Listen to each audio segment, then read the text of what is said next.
Of the Planning Committee, Councillor Richard Dallin. Webcast is now live. Thank you and good afternoon and welcome to the September meeting of the South Northamptonshire Council Planning Committee. And we start, as is customary, with apologies for absence and appointment of substitutes, and the Democratic Services Officer Leslie Farrell will tell us. Thank you, Chairman. We have apologies from Councillor Bignell and a substitute, Councillor Sandra Barnes. Apologies from Councillor Rebecca Breeze, Councillor Karen Cooper, and we don't have any other substitutes. Thank you. I'm grateful. Thank you very much. Item 2 is declarations of interest. As is customary, I think, Councillor Hollowell. You could just unmute your microphone, please. Well, all right. I've got it. The space bar working. Can I declare a general non-statutory disclosable interest in all archaeological aspects of all planning applications as a member of the Northamptonshire Archaeological Society? Yes, thank you very much indeed. That has been duly noted. We go on to item 3 and the minutes, pages 5 to 22, recording our meeting of the 6th of August. I trust that you've had a chance to look at these. Is it your wish that these minutes are signed as a correct record? Agreed. Thank you very much. Thank you. Item 4, Chairman's announcements. Well, as you will be aware, obviously, we are yet again remotely speaking to you this afternoon and are likely to continue to do so for the foreseeable future. This, for those of you who are watching us at home wondering why it's happening like this, is because national government rules require us to meet in this form, and well, until they change their mind, we will have to comply with that. This being a virtual meeting, the arrangements for public participation have been slightly amended such that in order to facilitate the process and to allow public participation, we ask for people to send a pre-recorded address, which will be played at the appropriate time according to whichever planning application is being discussed, or a written statement by the participant will be sent to me and I will read it at that time. Now, there are no, just to obviously make sure your phones are switched off or at least on mute. Thank you very much. Now, there are no proposed pre-committee site visits. Again, this is because we can't do it. We might like to, but we're not allowed to at the moment by national government. Should that change and should a planning application arise, which would be desirable for us to have a visit to the site, we will do so and we will keep you posted. But at the moment, nothing is happening. All right, well, let's move on to the first item. We are getting a few more participants joining the meeting, hence that noise that you hear from time to time. We go to item 6 on our agenda, which is land to the rear of 27 High Street, Paulsbury, and I'll call upon the planning officer, Samuel Dix, to talk us through this one. Thank you. Thank you very much, Chairman. Good afternoon, councillors. This application is in outline with all matters other than access reserved for future determination. The proposed development is the demolition of existing buildings and erection of 26 dwellings and a new access on land to the rear of 27 High Street, Paulsbury. Just going to share my screen now. I'd be grateful if you could confirm. I'm told that the host has disabled participant screen sharing, unfortunately. I will just re-enable that. Bear with me a moment. Apologies. Thank you very much indeed. Right, that should now work. Apologies. Yeah, let's try again, Mr. Dix.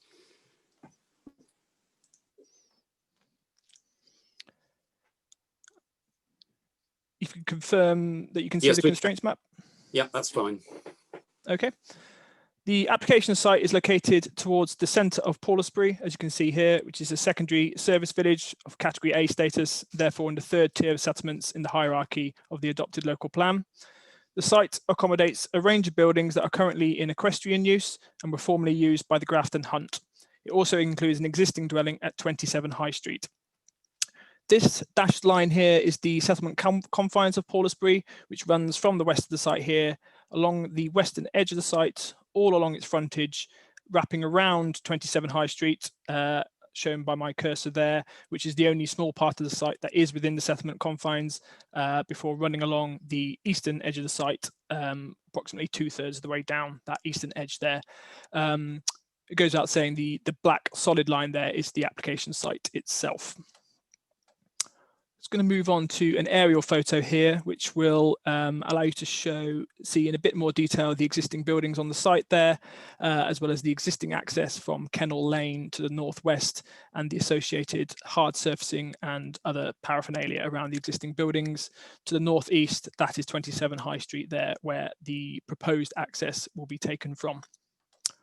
I have 8 photos just to quickly run through the committee, some of which you'll have seen before with previous application.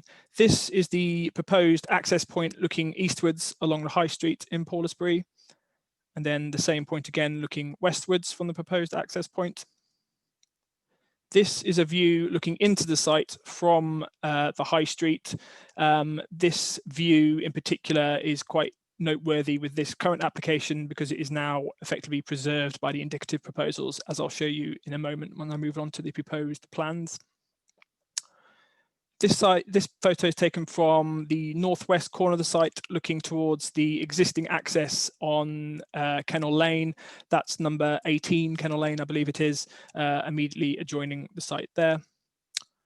This is from the same position looking the other way, and you can see again some of the hard surfacing around the site and the fencing and various other equestrian type of development that's currently there.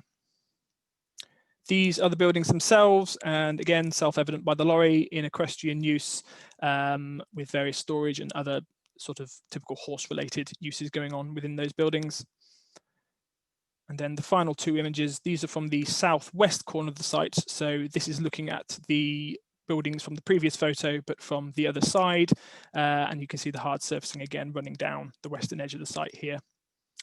And then just finally, from the same position, this is looking over the open greenfield portion of the site towards the northeast, and this dwelling highlighted by my cursor, which I hope you can all see, that is 27 High Street itself, which will be demolished by the proposals. The application is a resubmission of a proposal for 37 dwellings that was refused by the committee in April. Notwithstanding the fact that layout continues to be reserved matter, I thought it would just be useful to show you a comparison between the 2 proposals. If you could cast your minds back to when the application was first considered in April. This was the indicative layout for the 37 dwellings, and hopefully I'll just try and put it alongside the application for 26. So I've got rather a busy screen now, but hopefully you can see those two plans side by side, and they're just sort of 4 areas in particular that I just thought would be useful to draw committee's attention to. Starting in the southwest corner of the site here, you can see that this portion of the development there has been pushed further northward and an additional area of open space created there. Slightly further east, you can see that this elbow type arrangement in this part of the site back in April has been again pushed backwards to the west, and that edge there effectively rounded off indicatively. Along the eastern edge of the site, there were previously, I believe it was sort of 8 dwellings shown indicatively there. That has now been restricted to 4, and again, this area here put into green space. Most significantly, this cluster of dwellings here has been completely removed from the development and replaced by another separate area of open space, and that was the view that I showed you in the photos earlier across that area there.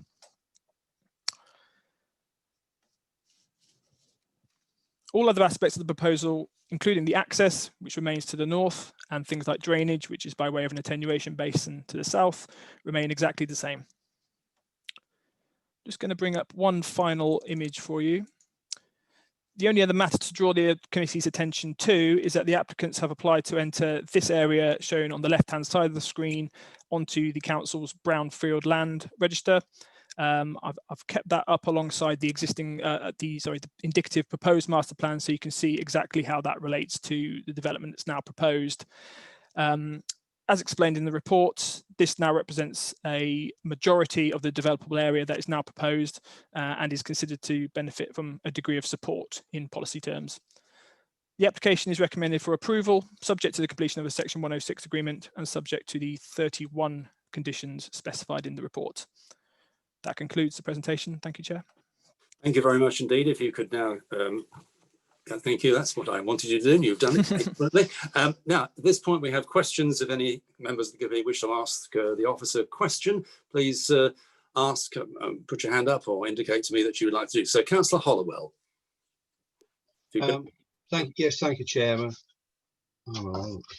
Two questions. The first one,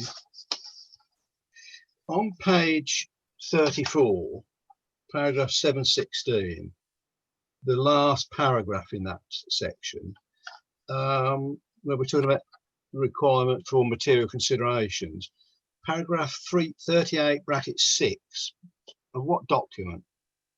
That would be the 2004 Planning and Compulsory Purchase Act. I didn't know that. It's mirrored by paragraph 12 of the NPPF. They say the same thing. Yeah, okay. The second question really, and I'm looking at Paul actually as well now, because I think we need to sort out this condition 28, because I think you're wrong. I think you're not looking at the most recent policy there. In the written updates, if I can just jump in, we've corrected that condition and required them to put an AC level 2 car charging equipment on the property, not just the ducting. Okay, that's good. It would be very helpful if we can have the updates a lot sooner than we're getting them. Half an hour before the beginning of the meeting isn't long enough. You know, we're getting ready for the meeting mostly by that time. But you've answered the two questions. Thank you very much. Thank you very much indeed. Any other members of the committee who'd like to ask a question at this point? There'll be obviously opportunity to debate the issue in a while. No, I don't see anybody who wishes to say. So at this time, we'll now go to our public speakers. We take them in a particular order, starting with the Parish and Town Council. And we'll have a recording from Ian Westall, who's chairman of Paulsbury Parish Council. This is Ian Westall.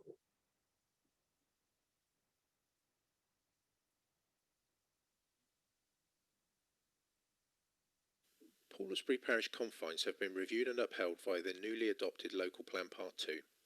This proposed development breaks into the parish confines, encroaching into the countryside and eroding the rural and linear character of Paulsbury, as described in the Paulsbury and Puri End Village Design Statement. The addition of 26 houses to the adjacent 14 houses at Kennel Lane transforms this area into a large suburban settlement not compatible with this small rural village.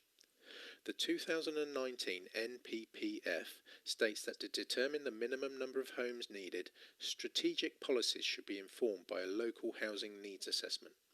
As stated in the review of the West Northamptonshire Joint Core Strategy Local Plan, allocations and other commitments more than meet the local housing need requirement.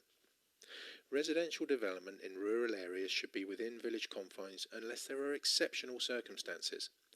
The applicants have not sought to carry out a housing needs assessment in order to justify building outside Paulsbury confines and therefore cannot demonstrate a need for affordable or market housing, a requirement of policy LH3A. It is the stated view of SNC that housing development will be focused at the most sustainable locations with limited development in the rural areas. Paulsbury has a petrol station with a small convenience shop. Other than one early morning bus service to Towcester, residents have no access to public transport linking key destinations, and therefore they will need personal transport. Cycling on the A5 is not a safe option, being shown as red on the Towcester cycle routes map. South Northamptonshire is a rural county. Small rural villages are a vital component of that. Paulsbury has added numerous new dwellings in a relatively short period of time and feels enough has been done to support South Northamptonshire housing needs. The previous application for this site was unanimously opposed by the Planning Committee only a few months ago. This new application only differs by reducing the number of houses to 26 and spreading them to the edges of the site, and therefore does not resolve any of the reasons for which the original application was refused.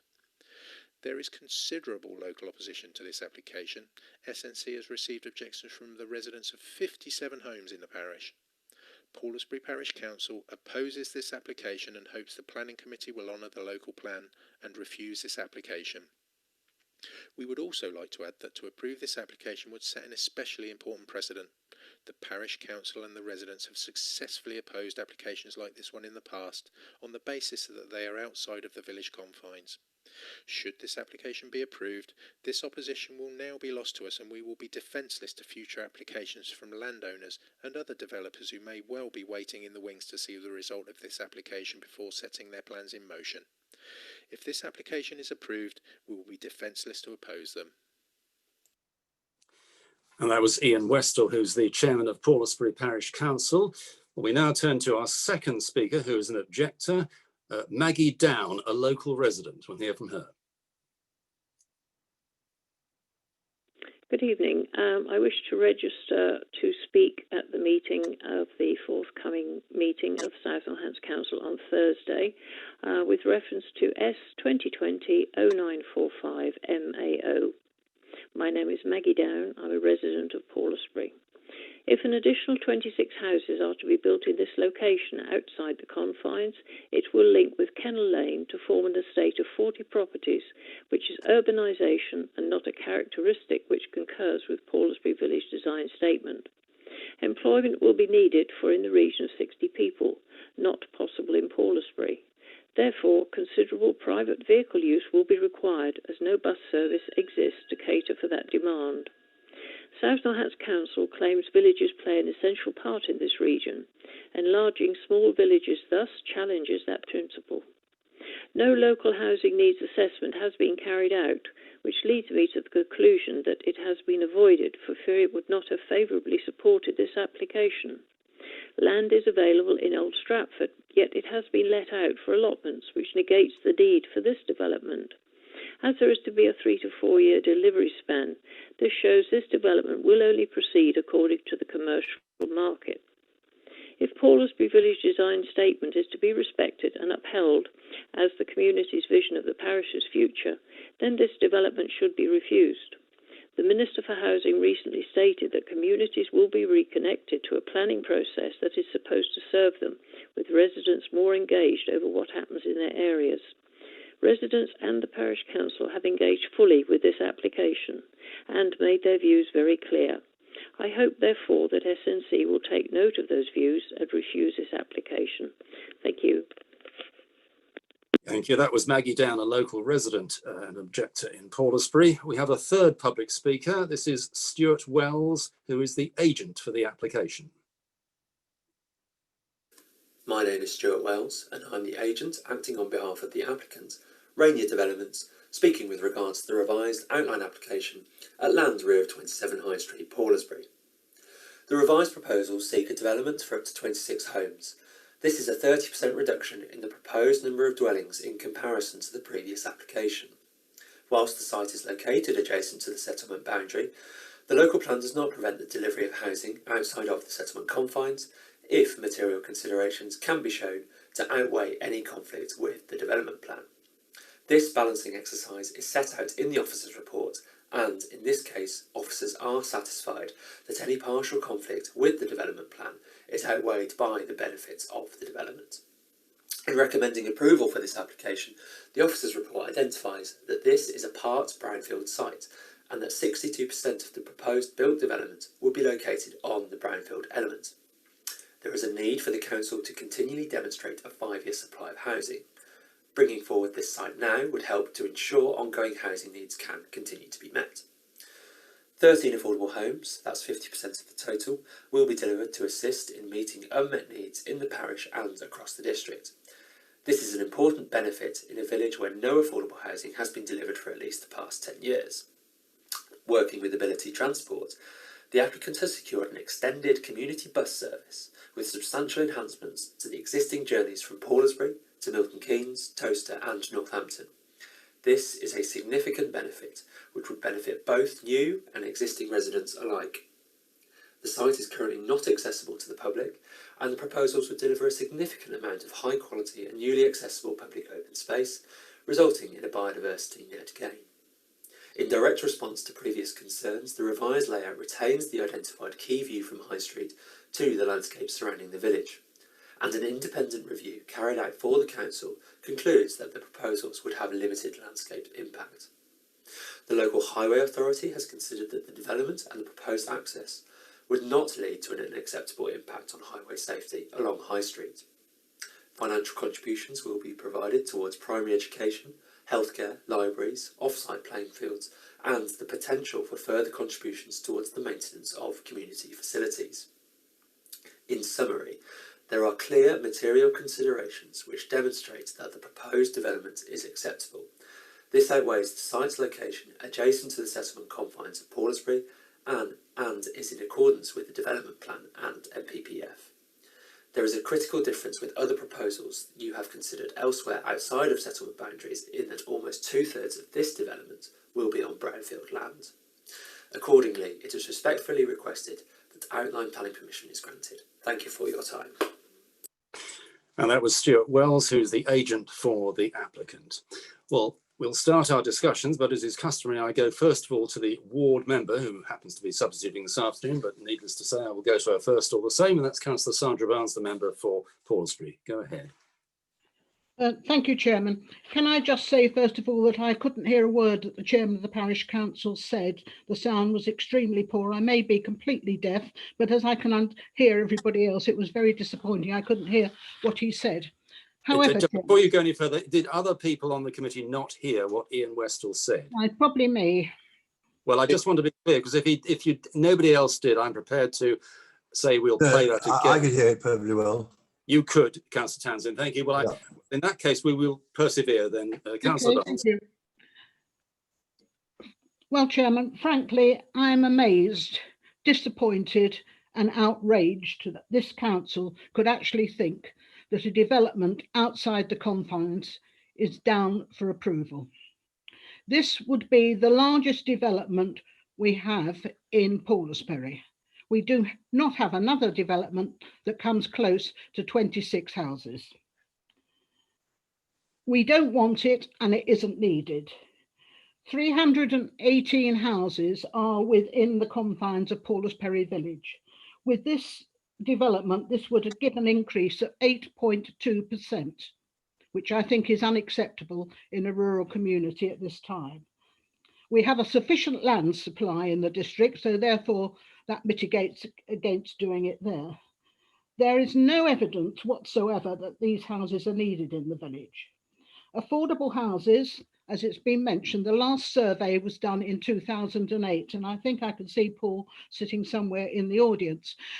At that time, 6 people indicated that they would be interested in having an affordable house. Bearing in mind at that time we asked damn-fool questions like, what would your housing needs be in 5 years' time, which I think for most people would be difficult to state. And by the time it got back to the office, and Paul has heard me say this several times, it sort of morphed into 12 houses.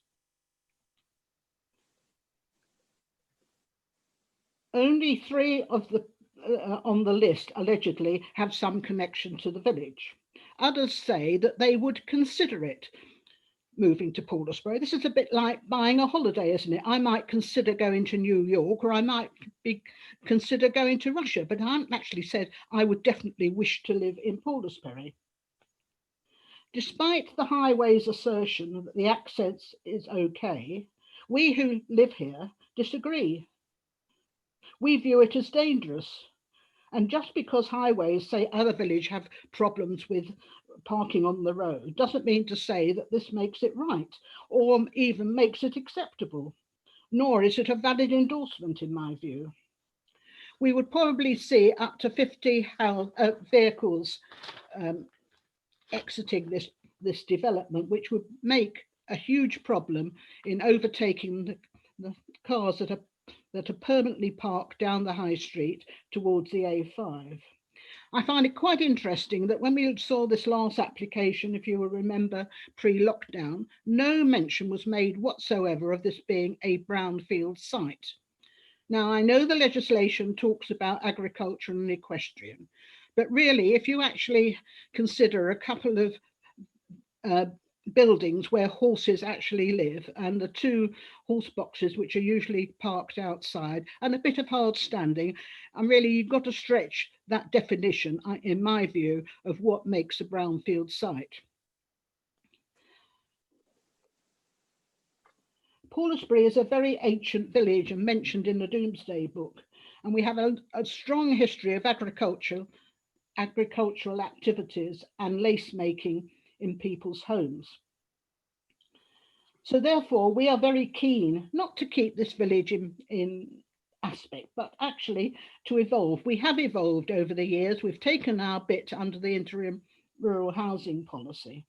So as I reiterate, this would be a huge development in our terms. Also, we are under threat from the dreams of Milton Keynes, who wish to expand into our district up the A5.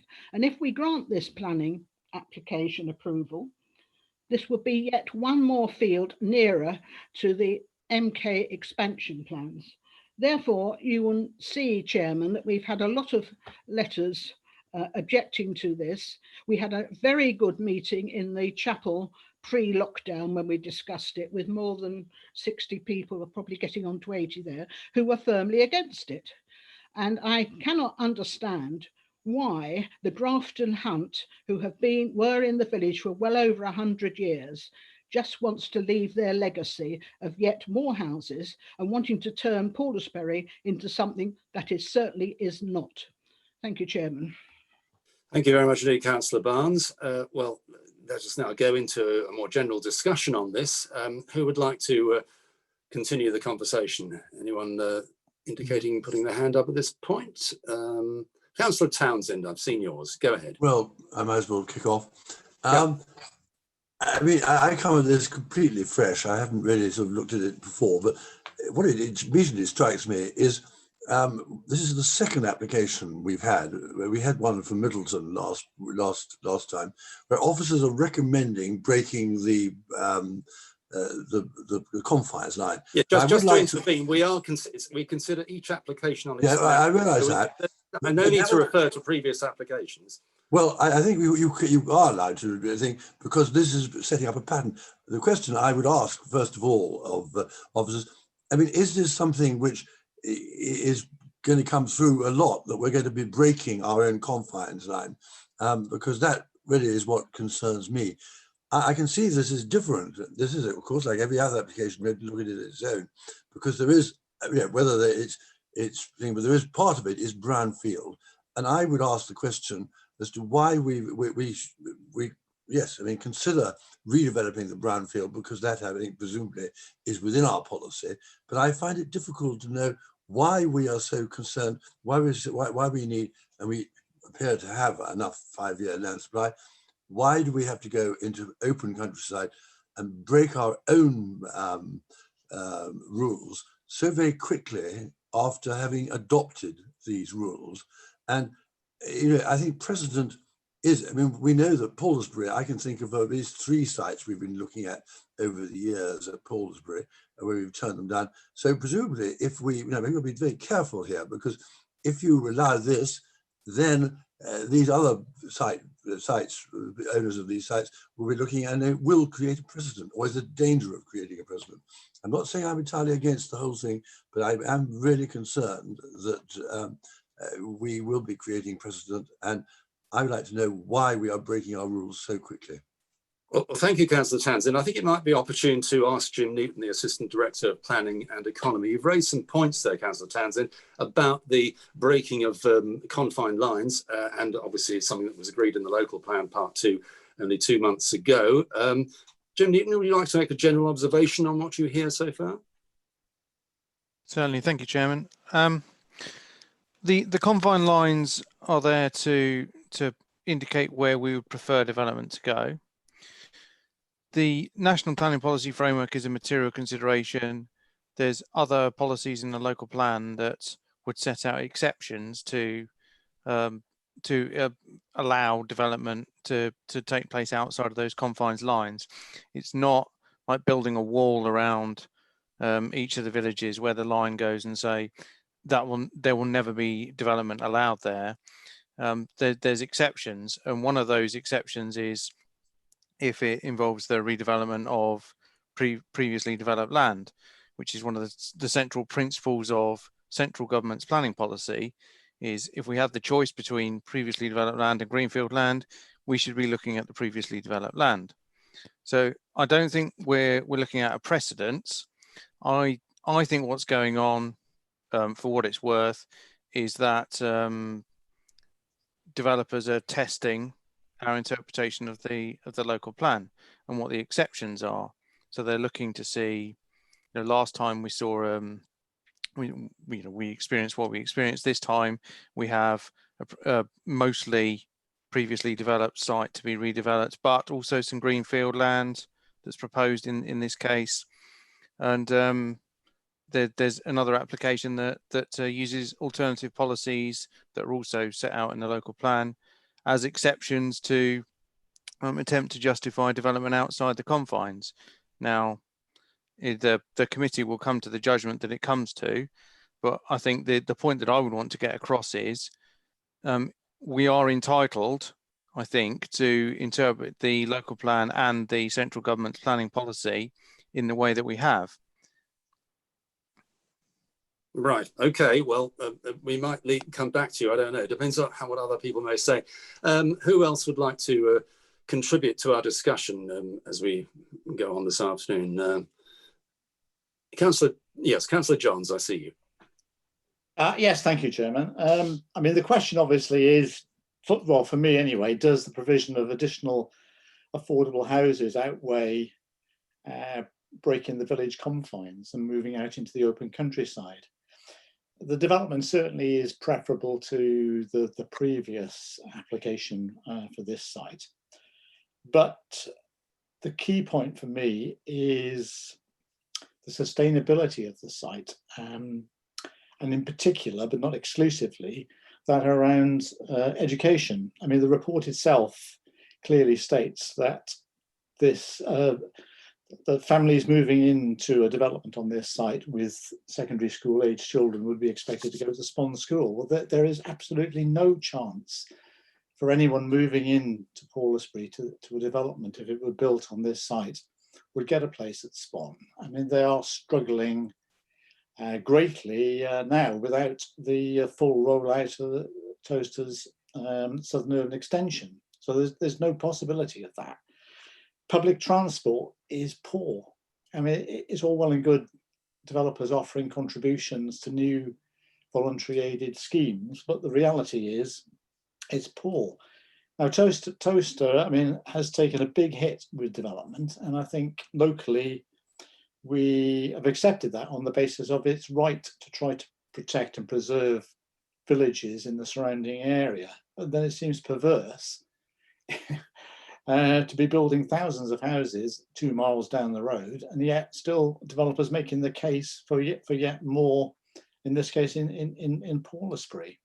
And we can't give details, Chairman, but both you and I and officers know there is a high likelihood that a significant number of new affordable homes may well come forward within the Toaster South development, and therefore the argument that these few extra affordable houses are vital to the needs of the district would therefore be diminished. The mention's been made of the brownfield land. Well, that seems something of a fig leaf here to me. They seem to have pulled that one out of the bag. But I think Mr. Newton hit the nail on the head. I think developers, as they always will do, are looking to test and push the boundaries. And though there is much to be commended for this application, in this case, I'm afraid I just can't support officers.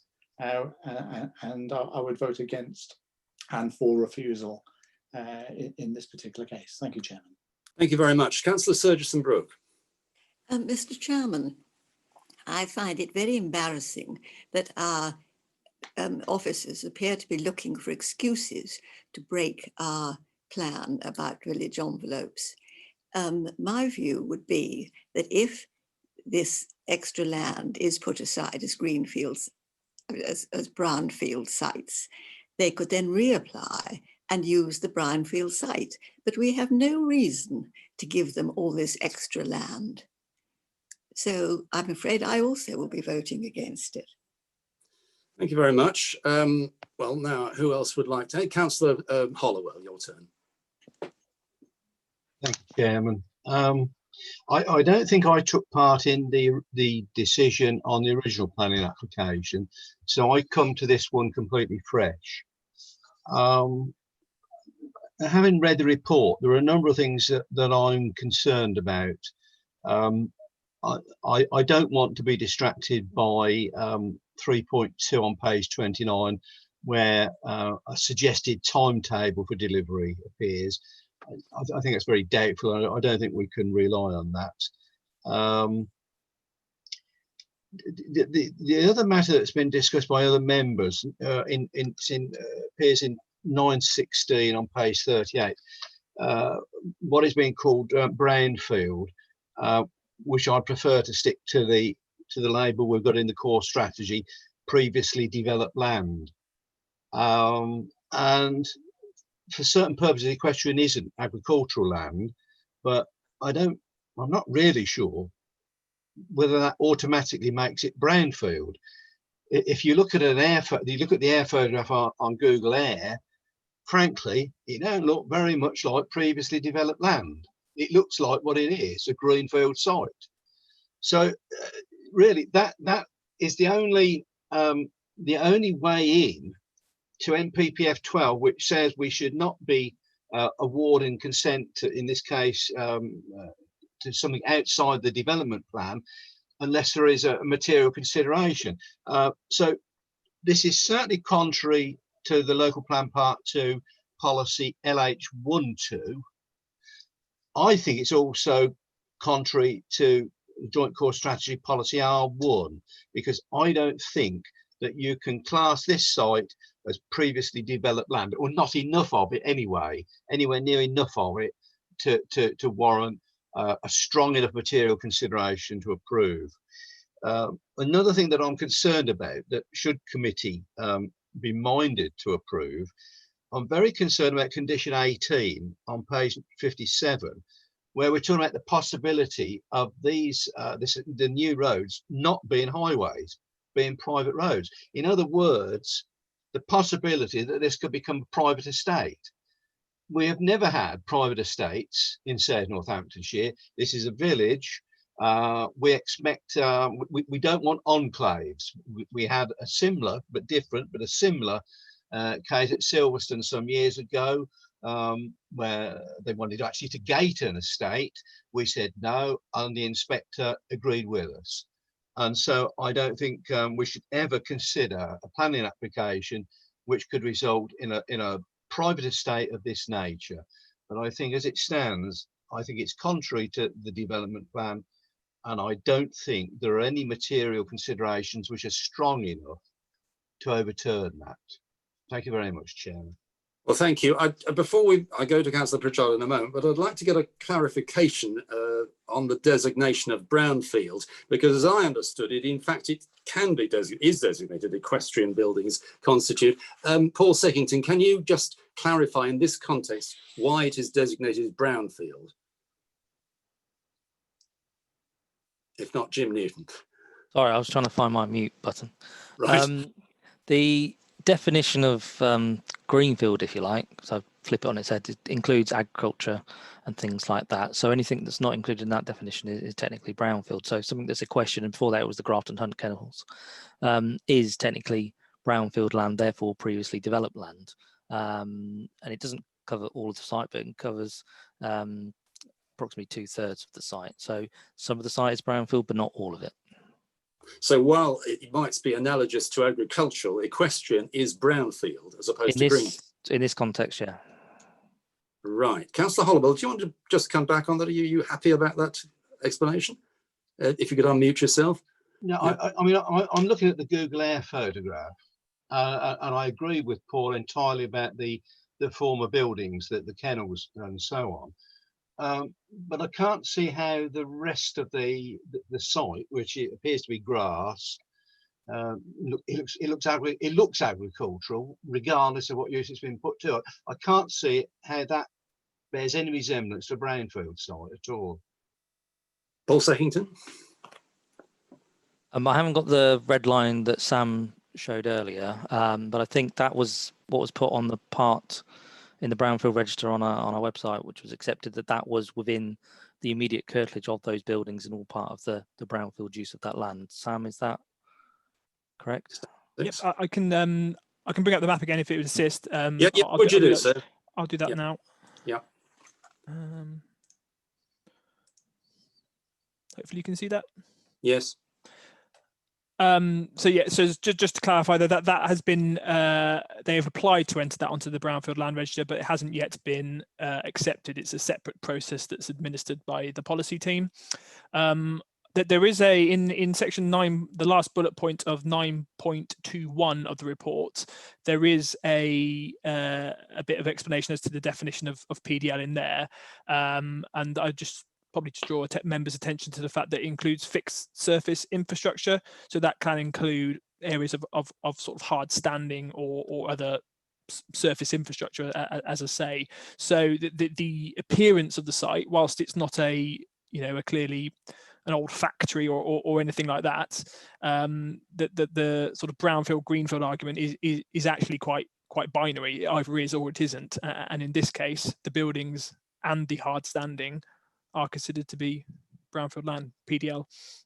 Yeah. Okay. Well, thank you very much, Ed. If you could lose your picture again, thank you. We have one or two councillors want to speak. Councillor Pritchard.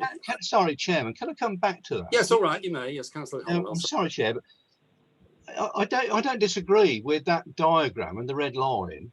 But if you look at the area that we're being shown on the agenda, that's not anywhere near half of the site. Nowhere near. So how are we thinking that this is enough to make this a brownfield location?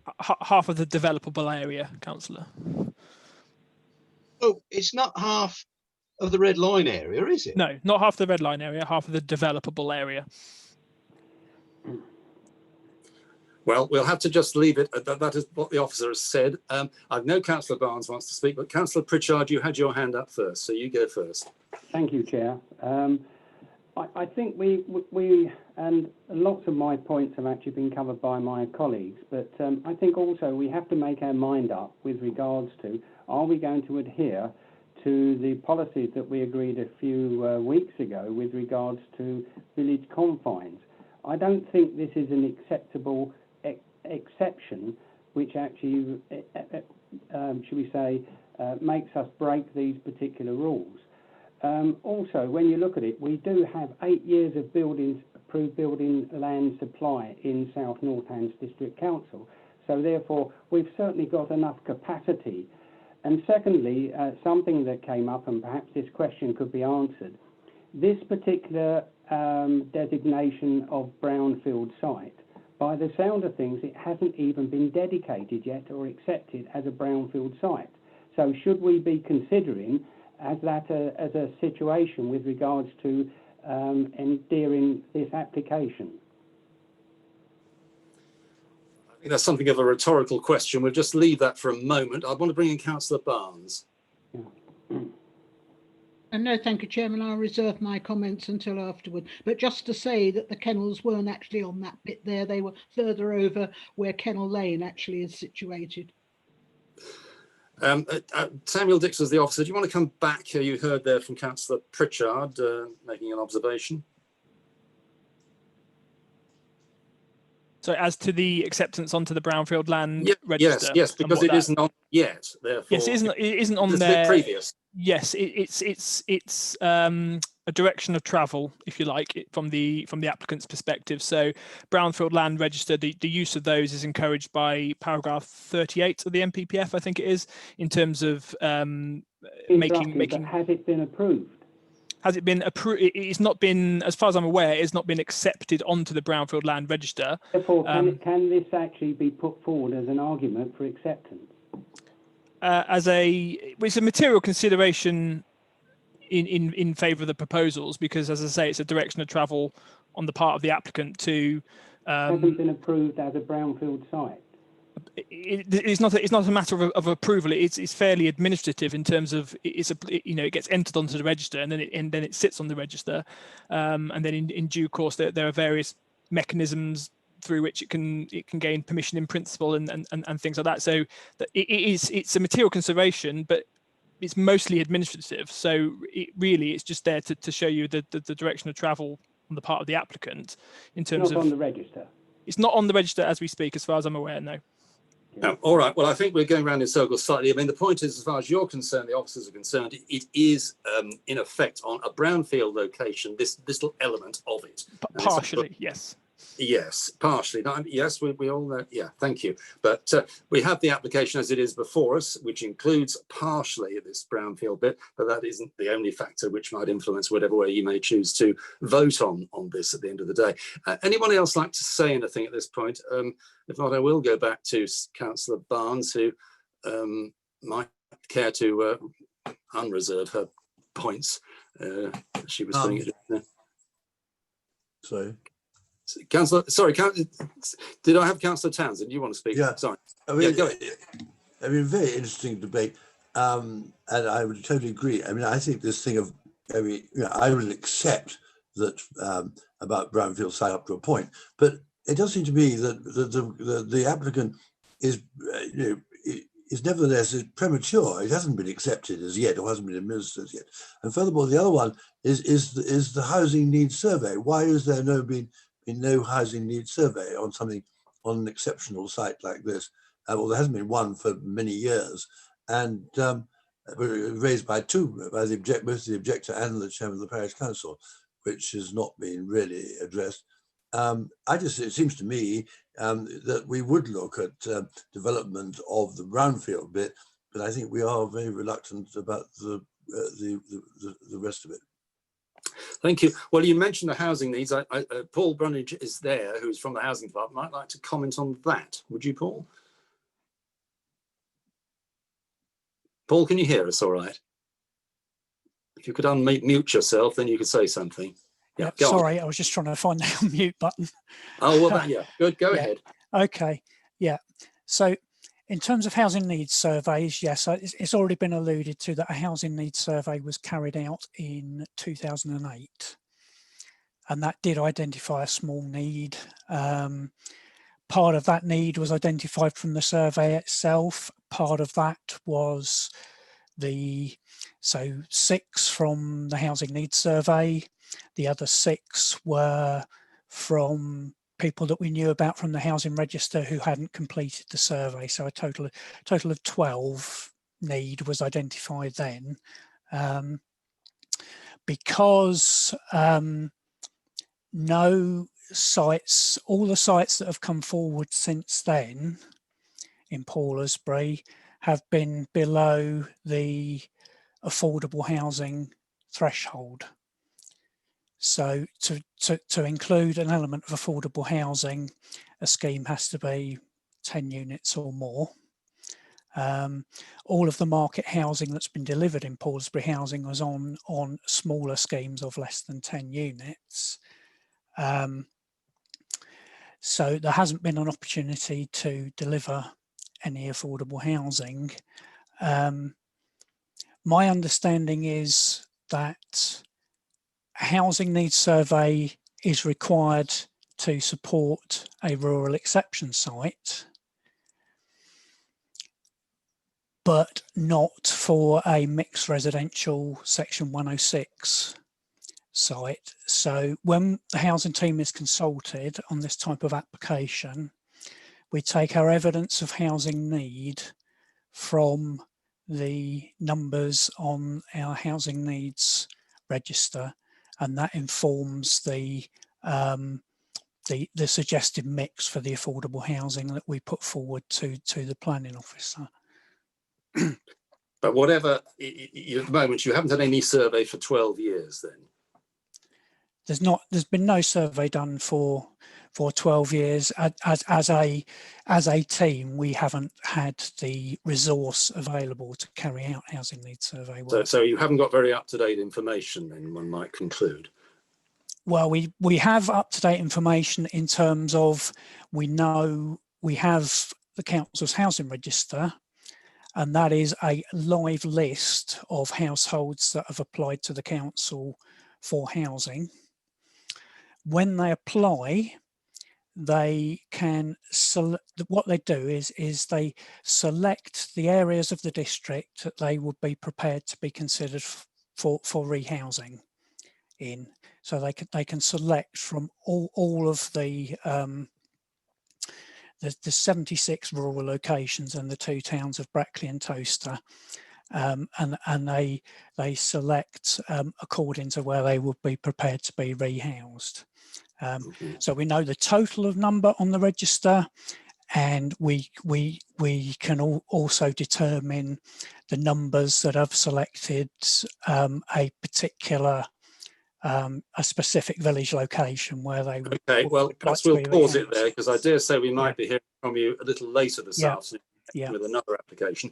But thank you for the moment. But we have before us this proposal to demolish existing buildings and erect up to 26 homes and so on and so forth. Does anybody else like to speak on this, or shall I look? I am happy to look then for someone to propose the motion, which is currently to recommend granting permission, or to put a contrary motion if you so wish. Councillor Barnes. Chairman, can I just sort of sum up before I put a motion forward? Please do. In my view, this application is completely spurious.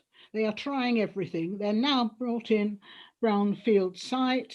They've brought in 50% affordable housing on no evidence whatsoever. They are trying everything to get planning permission outside our confines. They have spoken to me in the past, and they know exactly what my views are on building outside the confines. I think it's a very slippery slope if we're going to go down putting granting applications outside our confines, because I see no point then in us having confines. I thought for the last 25 years that I've been a councillor here, part of my job has been to protect the confines of our villages. And when I think, and most parish councils would also support that view. So I see no point in us having a local plan and then a few months later saying, oh, well, it doesn't really matter. So the only way this will be determined, I suspect, is by the developer going to appeal, and we would then hear the view of a planning inspector. I would like to invite my colleagues, please, to not approve this application, and I hope that you will support me in that. Thank you. Is a councillor wishing to second that proposal? Councillor Paul Wiltshire, thank you very much. And do you wish to speak, Councillor Wiltshire, on this? No, thank you, Chairman. I think everyone has reiterated pretty much anything that I would have said. The site does seem to be opportunistic, and well, the application is opportunistic, and I can see no real benefit to it. Thank you very much indeed. So we have a proposal to reject the permission, in other words, reject the proposal. We'll go to a vote, and I'll call on Leslie Farrell to talk us. Oh, yes, all right, Councillor Hollowell, before we do. I think we need to be sure which policies we're rejecting it on. Yes, we probably do. So perhaps you can help us here, because you generally are very useful in this regard. Well, in many regards. It's good to know I have some uses. Oh, you do. With consideration of NPPF 12, it is contrary to the development plan in that it does not meet the exceptions in local plan part 2, policy LH1 part 2, nor does it meet the requirements of the West Northampton Joint Core Strategy policy R1. Thank you very much indeed. I'm sure Councillor Barnes will go along with that conclusion. Right, so we do have this proposal to... Sorry, can I also add? Yes, yes, Paul Seckington. Yes. The absence of a legal agreement, normally if we're going to refuse an application, we also mention the absence of that as an additional reason to refuse the application. And also there was that second recommendation in the recommendation that should we end up at an appeal, you give delegation to officers to negotiate on the 106. Is that everybody in agreement on? You're in agreement, Councillor Barnes, on that? Do you want to say anything? No. All right. I think we can then. Thank you. It's Councillor Barnes.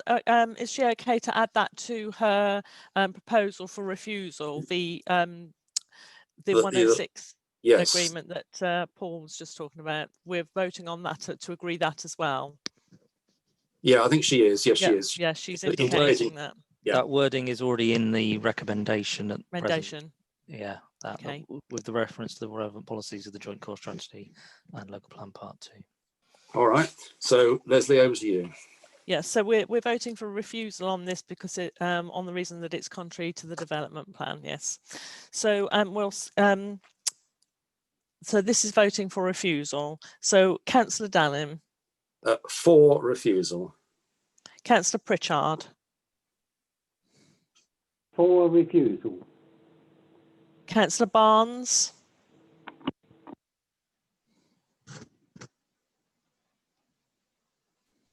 For refusal. Councillor Budden. For refusal. Councillor Clark. For refusal. Councillor Hollowell. For refusal. Councillor Johns. For refusal. Councillor Samiotis. For refusal. Councillor Surgeson Brooke. For refusal. Councillor Townsend.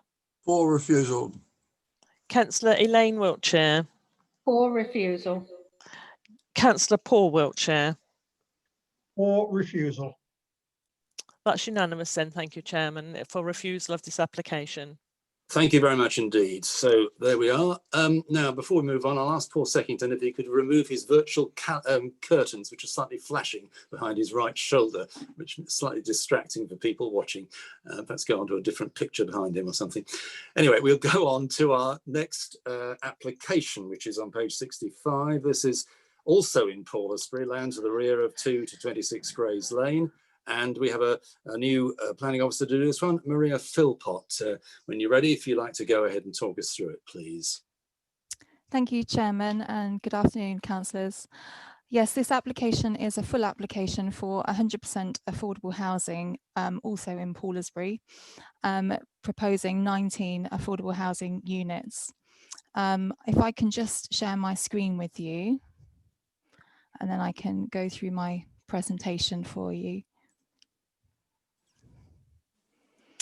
Can you all see that? Yeah, that's fine. Okay. So the application site is located on the eastern side of Paulsbury Village, adjacent to the A5. The access is taken from Grays Close, which you can see. If you can see my cursor, can you confirm you can see my cursor okay? Yeah. Yep. So the access comes off of Grays Close here, which in turn comes off of Grays Lane, which is the main sort of thoroughfare through the village. It then goes into the site where there are some garages and then opens up into a greenfield area of land here.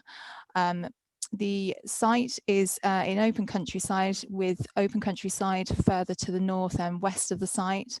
And as you can see, existing residential properties to the south, southeast of the site, the A5 to the north, northeast, and an estate of a few new houses have been recently constructed here on the end of Grays Close. There are 10 new houses approved there. I'll just go on to the constraints plan just so that you can see again where the village confines boundary comes. So the village confines line is represented by this dotted line along here. Going up to the A5, you can see that the access and the area of garaging is within the village confines, but to all intents and purposes, the area where all the new housing will be is proposed to be outside the village confines. I'll just show you some photos of the site. So this is looking from Grays Close up to the entrance to the site, and that's the same view looking back the other way.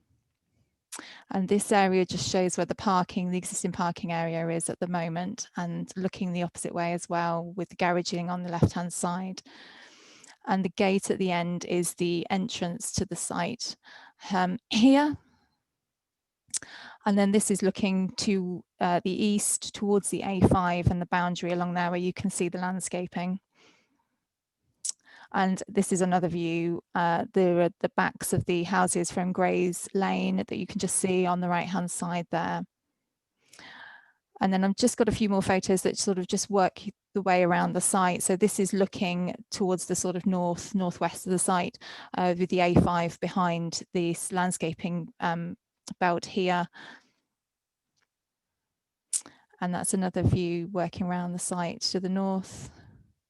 And then this is looking back up, so back towards the south. The site levels drop away, which you can possibly just see a little bit from the photographs. So the housing at the southern end of the site, the existing housing is higher than the land levels at the north of the site. The new housing that has recently been built, you can just see there in the picture. And again, that's another one that shows the whole width of the site across the southern boundary. Another photo there. So this is a closer up of the existing housing to the west of the application site. And again, looking across the open countryside that is opposite that development there. And then there's just a few photographs here that show you that new development, so you can see it in context here.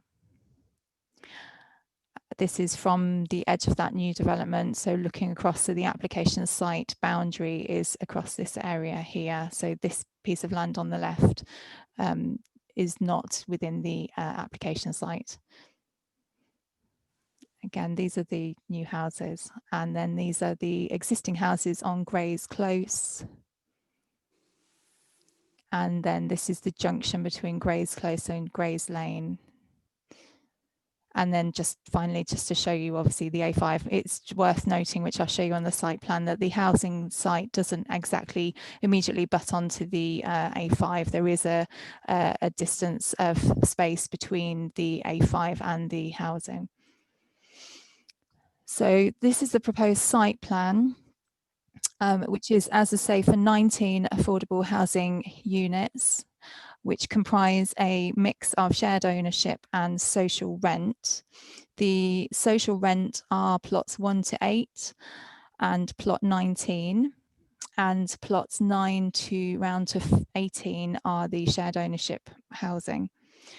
They all comprise a mix of semi-detached, terrace and detached. So we've got a row of terrace here, another row of terrace in the middle. As you can see, all the remainder are semi-detached, and then there's one detached here. All of the houses will have their own dedicated on-plot car parking, and then there are also a few visitor car parking spaces to the south of the site, near the site entrance here. Just to show you some street scenes of the site. So the top street scene is the first bit when you first go into the site. So just flicking back to the first site plan. So it's showing a cross section across here, across plots 1 to 3 and 19. So they will be the first sort of houses you will see as you come into the site. The second street scene is across plots 3 up to plot 8. Which is this section across here, which are the houses that back onto the houses on Grays Lane. So that's those there. And then the final street scene is plots 9 to 12, which again, oh, sorry, wrong plan, which is a cross section from this section here, the shared ownership properties. They're the ones that abut the eastern boundary of the site. The housing has been amended during the course of the application, only insofar as minor changes to fenestration and chimneys, porches, window proportions, just to be more in line with the SNC design guide. The scheme that came in initially was pretty much there, but there was just a few tweaks that needed to be made. So the amended plans that we've received generally just make some minor changes to those. There was also a bit of a change in terms of the levels of some of the houses, just to make them a little bit more consistent.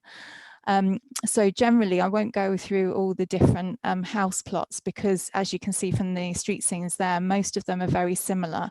They're all got porches, very similar windows and chimney arrangements, very similar plan depths. The variety comes in terms of the semi-detached, detached and terrace nature to it. I will just show you plot 19, however, which is the one that will be located here, which is at the entrance to the site. This is a detached dwelling, and this was amended to be more of a sort of traditional double-fronted property, because this would have more of a visual impact when you first enter the site. So initially the design of this we weren't too happy with, so they have amended that, and that's much more in line with what we would like to see. So I just wanted to just sort of summarise briefly some of the planning issues in relation to this application. This site is considered by officers to be a policy compliance scheme in accordance with policy LH3 of the adopted local plan and the MPPF. Policy LH3 permits entry-level exception sites with no requirement for a housing needs assessment to be undertaken, unlike other exception sites. This site is considered to be an entry-level exception site, as it accords with the requirements of paragraph 71 in the MPPF, in that it is adjacent to existing settlement on a site that is not already allocated for housing, is not larger than 1 hectare in size. It can be that or not exceed 5% increase in the settlement, and this size site is only 0.5 of a hectare. And the proposal offers 1 or more types of affordable housing as identified in Annex 2 of the framework. In this case, that's shared ownership and social rent. It's pertinent to say that the proposal to include 9 social rent properties within the scheme is very welcomed by officers, and this is mentioned in the committee report, as these are significantly cheaper than affordable rent. Many applicants on the housing register will not be able to afford affordable rent, but social rent will enable more applicants to be able to afford a home. It's also important for members to note that as a district, the Strategic Housing Market Assessment of 2010 requires between 173 and 182 affordable homes to be provided. Every year as a council, we are not meeting that requirement, and therefore under delivering in terms of affordable housing within the district. As my colleague Paul Brunage has already mentioned to you previously, there is evidence of need on the council's housing register that there are up to 32 households that have expressed an interest in Poulsbury. There has only so far been 1 other proposal for entry-level affordable housing within the district since the widening of the definition of affordable housing in the MPPF in 2018. This was to permit these types of proposals. This was at Line Walk in Hackleton for 21 houses, which was approved at committee in 2019. Whilst all sites should, of course, be considered on their own merits, this site was outside the village confines and very similar size scheme. Hackleton is also considered to be a secondary village A under the settlement hierarchy as set out in policy S1, the same tier as the hierarchy as Poulsbury is, which you're considering today. Secondary village A's are considered to be more suitable for limited development by virtue of their sustainability and the plan's housing policies, which includes policy LH3 for entry-level exception sites. I'm advised that since the application has been submitted, further interest has been expressed to both the applicant Grand Union and the council's housing officer for housing on this site, which is consistent with the housing officer's comments that they gave, which is referred to in the committee report, that it often becomes more apparent, when a scheme becomes more apparent that it might come forward, more interest is generated. The council's housing officer, Paul Brunage, as you know, is here at committee today so that you can answer any specific questions that you might have regarding the housing matters at this site. So with regards to written updates on the application, the written updates have been circulated to members. I would just draw members' attention to the fact that there is a revised recommendation which takes out a couple of aspects from the previous recommendation because amended plans and things have been submitted. But just to note that there is a point with regards to noise where we are requesting delegated authority to overcome any potential objection from environmental health. having the applicant submitted a noise assessment, we are aware that environmental health may have some concerns with the noise assessment as currently submitted, and therefore we are requesting delegated authority to try and resolve that if members are minded to approve the application. That might necessitate some changes to the design and layout of the scheme, although we are hopeful that actually it could be in terms of more of an increased mitigation scheme rather than a change to the layout. Just in terms of verbal updates, it's only one very minor point that Highways had queried something regarding a vehicle crossover outside plot 9. We're not entirely sure what they refer to on this, and it may well have been resolved with an amended plan, but I've not been able to get hold of Highways to discuss this with them. So I would just like as well to request delegated authority to resolve that issue again if members are minded to approve. So the application is recommended for approval for the reasons set out in the report, subject to a Section 106 agreement and the revised recommendation in the updates and the verbal update. Thank you, Chairman. Thank you very much indeed. If you could just reverse your screen now so that we can see everybody on the screen. Yeah, just trying to do that. Oh. It's wonderful how technology works most of the time. It does. Yeah, there we go. Thank you very much. Right, Thank lovely. you. Before you go anywhere, though, members might have a question to ask Maria Philpott at this point. Have any of you got a question? Yes, Councillor Hollowell has. Just a very quickie. I'd already noticed the chimneys. Shouldn't the chimneys on the ridge, shouldn't they be right at the very end of the ridge? Because as they are, they look rather like fake chimneys that have just been bumped on the top. Maria Philpott?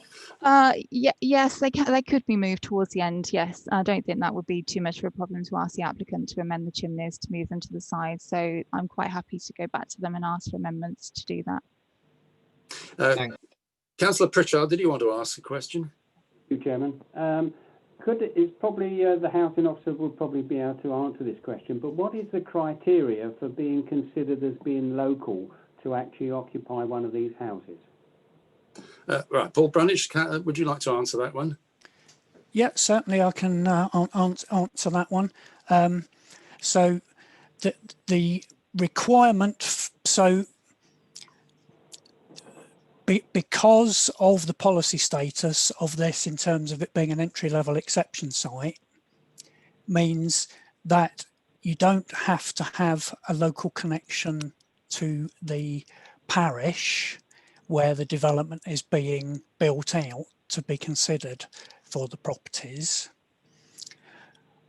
Although what we always do on this type of site is give preference to those that are on the housing register with a connection to that parish. We give them priority, in other words, first refusal for the properties that come up for letting.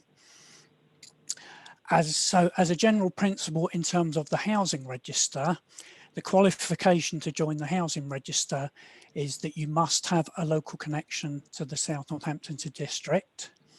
So anybody that doesn't have a connection to the South Northamptonshire district would not be allowed onto the waiting list, and therefore they would not be eligible for one of the properties. As I mentioned under the previous application, applicants to the housing register can choose the locations where they wish to be rehoused. It's generally our experience that when properties come up for letting, those that have chosen those locations are the ones that tend to be nominated for the properties. Could you qualify the word connection, please? Okay, so connection, when we talk about connection, we talk either about somebody who is currently living in the district, somebody who has lived in the district previously and wants to return, somebody who has close relatives in the district, so they want to be in the district to be closer to their family relatives. Close relatives is defined as very close blood relatives, so it doesn't extend to aunts and uncles. It's yeah, very close relatives. And the other local connection criteria that we use is employment in the district. So those are the 4 broad criteria that are used. Now, on a development of this type, if any of the households on the register have got those local connection criteria to the parish where the development is being built, they will receive priority over the ones that have just got a connection to the wider district. Thank you very much. Good, thank you very much. Any other questions of the well, either officer? We've got two. Yes, Councillor Elaine Wilshire. Yes, thank you, Chair. Sorry if I'm coming through a bit distorted. You're slightly echoey, but we can hear you. Oh, good. Off. Okay. In 7.11, you mention about the Flood Lead Authority, and also in 7.13, sorry, the comments from the Anglian Water say they're still that they Lead Authority hasn't sorted out the surface water drainage. Have we now had any response from them? Maria Philbott? Sorry, just finding my mute button. Good. Yes, if you look at the report, paragraph 7.11 from the Lead Local Flood Authority, their first response said that they had insufficient information to comment, but their second response came back that they were satisfied that the information supplied was now acceptable, and they recommended conditions to with regards to the drainage scheme and its verification. So yes, that has been sorted now. Yes, because in 7.13, it's still stating that it needs to go back to the Lead Authority. No, that's Anglian Water, because so they commented initially, obviously they've only commented once, and they've said there is capacity for foul and wastewater, but they are just deferring comment from the Lead Local Flood Authority in respect of surface water. In other words, they don't deal with surface water. It's the Lead Local Flood Authority that should give us comments on that. So they're just saying that they can't comment on the surface water, and that we need to seek advice from them, which we obviously have done, and they have come back that they're satisfied. Oh, that's great. Thank you. That clears that one up. Thank you very much. Good. Well, now Councillor Johns has got a question. Yes, thank you, Chairman. One for Paul and one for Maria. For Paul, I was pleased in this application to see mention made of 9 social rent houses. It's interesting because a recent meeting with other planning officers on a different site, I was led to believe, and maybe I misunderstood, that social rent was no longer possible. So is this really just a matter of site affordability? And it obviously, plainly, social rent is still included as a possibility. Right, let's get that one first, yeah? Yeah. So it's partly because the applicant themselves are a registered provider of social housing, rather than it being a commercial developer who the registered provider has to buy the housing from. It could be partly down to a number of factors. So it's possibly down to the fact that the price that Grand Union will pay the landowner for the land is substantially below market value. It's above agricultural value, but it's substantially less than market value. And having a willing landowner that is prepared to do that makes the site more affordable to develop out for the provider. Part of it will be to do with their internal finance arrangements, which means that they can make their internal board will have made a decision as to whether it is feasible, whether it is financially affordable for them to provide that rented accommodation as social rent, and clearly they have reached that decision on that. It's you know, it is particularly significant, as you said, on other schemes. What we have found since 2010, when the government's preference was to introduce affordable rent and prioritise that over social rent. So what happened is they stopped giving grant funding to providers for social rent and diverted that funding to affordable rent. And just for those that are, as a reminder to members and for those that are not aware, there is a significant difference in the rent a tenant will pay for a social rent property as opposed to affordable rent, an affordable rent property. Affordable rent is generally set at 80% of the private market rent. Now, you can appreciate that in this district, private market rents are very expensive.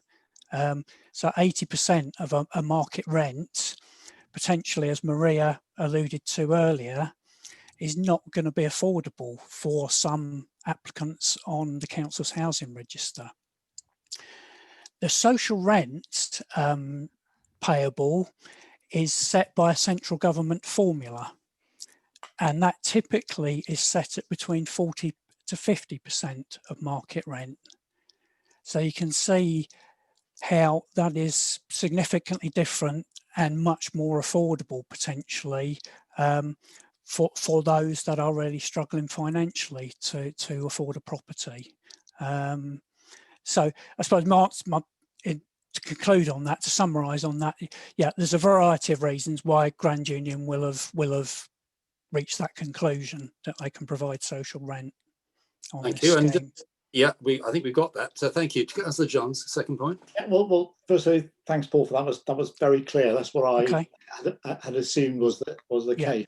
Yeah. I have to say it is very regrettable that areas within the district where we're going to be providing the most affordable housing is excluded largely from the social rent sector, which is utterly ridiculous. The most sustainable sites have the most expensive rents.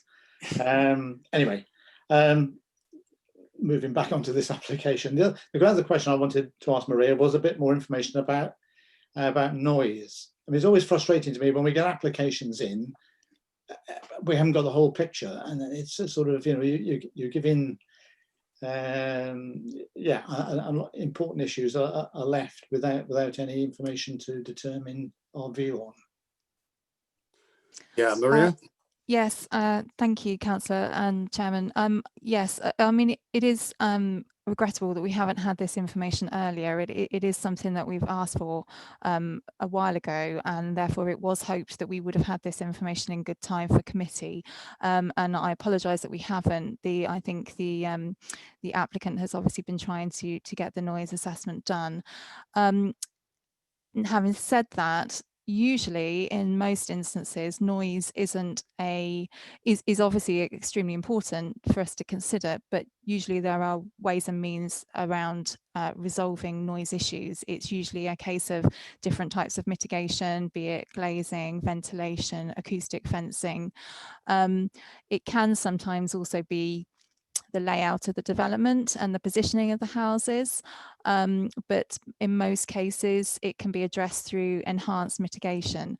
Now, so on that basis, the application has obviously still been recommended for approval, subject to no objections from Environmental Health on this matter, because we anticipate and hope that we can obviously address it through the mitigation and sort out to make sure it's a appropriate level of mitigation for this site. Obviously what's happened here is the noise assessment was only submitted a couple of days ago. I have consulted with Environmental Health, and I have had a chat with our Environmental Health officer. She has given me her thoughts on the scheme, and she has let me know that she has some concerns. Now, having discussed these, it might be that we need to look at a slight change to the orientation or design of the houses. However, I'm not keen on looking at a change to the orientation, because if we were to do that, it would create even more issues, in my opinion, in terms of the visual impact and the design of the development in the internal layout of the scheme. So I would prefer to discuss with Environmental Health and the applicant's noise consultant whether or not enhanced level of mitigation could be used at the site in order to better satisfactorily address the noise issues. Now, this could be, for example, a slightly higher acoustic fence. It could include acoustic fence with landscaping to mitigate it. No, the sorts of discussions that we would like to have if members are minded to approve the application. This is the reason for requesting delegated authority to resolve this. I think as a last resort, we would be looking at a change to the design of the layout, but I would hope that this would only be to a few plots. It's plots 9 to 14 that they're particularly concerned of, which is the few group of houses that where their back gardens, they don't directly back onto the A5, of course, because there is this bit of land buffer in between. So it doesn't relate to the whole site. It just relates to 6 dwellings out of the 19 that we might need to just have a little look at. But yes, ideally we would have been able to sort of resolve this beforehand, but unfortunately the way things work, if everything else is ready to go, then we obviously would like to request delegated authority for some of these matters. Well, thank you. The committee can reach its conclusions on the doubt that obviously has been raised as to the noise issue. Any other questions before we move on to the speakers at this point? I can't see anybody putting their hand up, so we'll go to, we have 3 public speakers. Chair, it's Ken Pritchard. Oh, I didn't see you there, Councillor Pritchard. Yes, go on. Just question?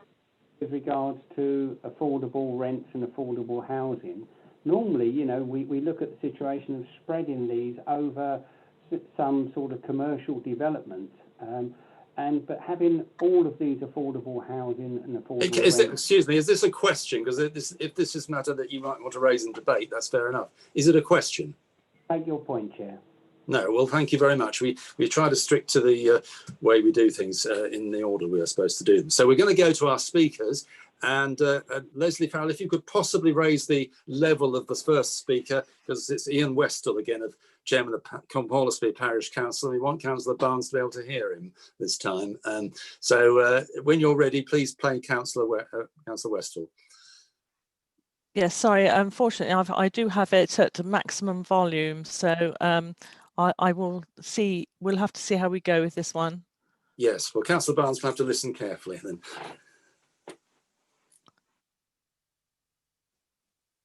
The Local Plan Part 2 LH1 continues to support parish confines, but yet again Poulsbury Parish Council finds itself defending its confines, despite the fact they have just been adjusted and ratified by SNC in the local plan.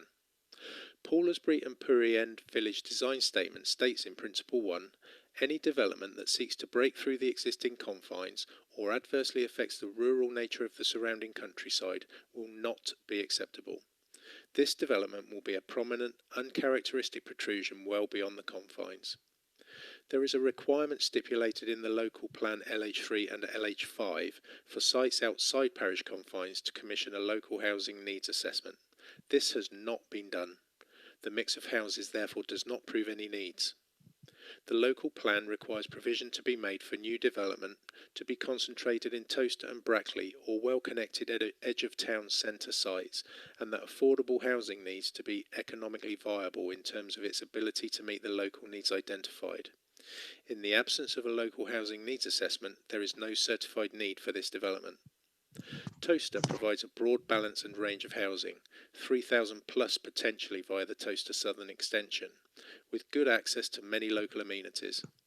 Priority routes exist for public transport and a network of interchanges serve these routes linking to other destinations. Poulsbury is classed as a secondary village and, unlike others in this category, lacks key infrastructure and has negligible employment opportunities. It is therefore unrealistic to consider that affordable housing in Poulsbury will be economically viable in terms of its ability to meet any of as yet unquantified local needs.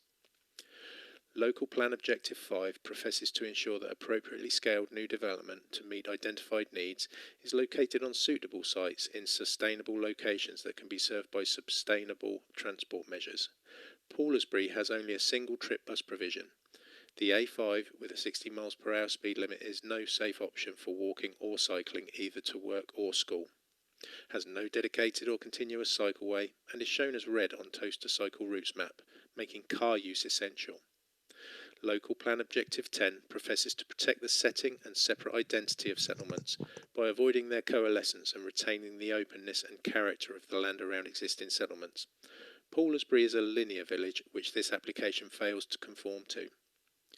This development will not contribute towards improving this rural community, and therefore Poulsbury Parish Council asks that the integrity of Local Plan 2 is upheld and that this application is refused. Given that there is currently a 7.54 years land supply, to permit development on this site will set a precedent which would be hard for SNC to defend against in the future. Thank you. Well, that was Ian Westall, Chairman of Poulsbury Parish Council. I hope everybody heard him okay. Yeah, good. Well, let's move on to our second speaker, who is an objector, Joe Gardias, a local resident. Planning application S2020-0670 MAF. Following open community consultation, I present the objection to the application for 19 homes near Grays Lane in Poulsbury. The planning statement places great store on a number of significant factors which are unsubstantiated. The economic aspects are very weak and do not justify the viability of the proposed development from becoming anything other than an employment satellite for surrounding towns. Indeed, it can be seen purely as a commercial decision. The proposal fails to establish the site would meet the criteria of an entry-level exception site, and there's no way of those details engrossed within the document.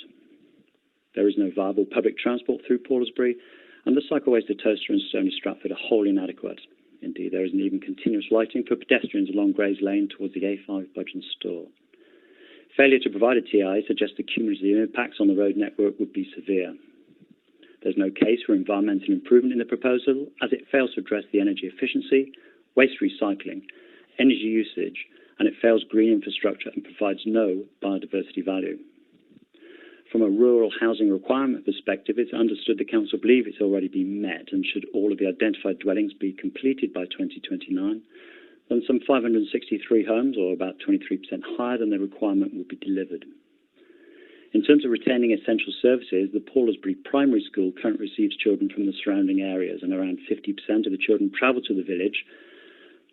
With a capacity of 128, around 10% of free spaces allows for the natural ebb and flow, and thus the school is not at risk.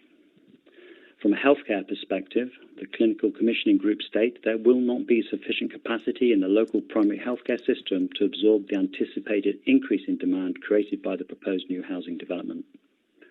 Therefore, it would be irresponsible to build further developments that make that situation worse. In conclusion, the application is on land outside the Poulsbury parish confines, and it flies in the face of the village design statement and the recently confirmed intention of SNC to respect those confines. It's not of an appropriate scale and would significantly extend the village into open countryside. It's a small village with few services, and yet Grand Union have recently leased land in Stony Stratford instead of providing houses, and are commercially renting a property in the village rather than using it for social housing. 3 people with local connections showing interest at a public exhibition does not equate to the need for an additional 19 houses in the village. An 8-year land supply is available in Toaster, so housing demand can readily be met. Currently, Toaster has 3 developments with approval contributing 22 affordable homes, which is at odds with Poulsbury currently having 32 affordable homes in application.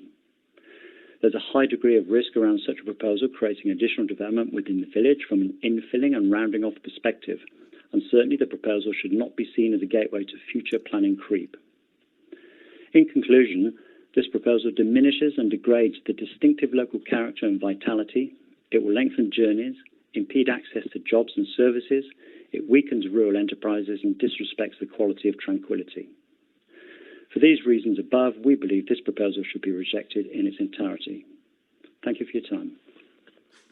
Well, that was Joe Guardios, a local resident objector. We have a final speaker who is Helen Lowe, agent for the applicant. Good afternoon, my name is Helen Lowe and I'm a Chartered Town Planner here representing the applicant's Grand Union Housing Group. As your officers have set out within the report, the application seeks to gain permission for the erection of 19 affordable homes comprising 9 social rented properties and 11 shared ownership. There have been no market sales dwellings on the site and the application is brought forward under the entry-level exception site criteria set out within the National Planning Policy Framework and the recently adopted Part 2 plan. Poulsbury is identified within policy SS1 of the Part 2 plan as a secondary village A.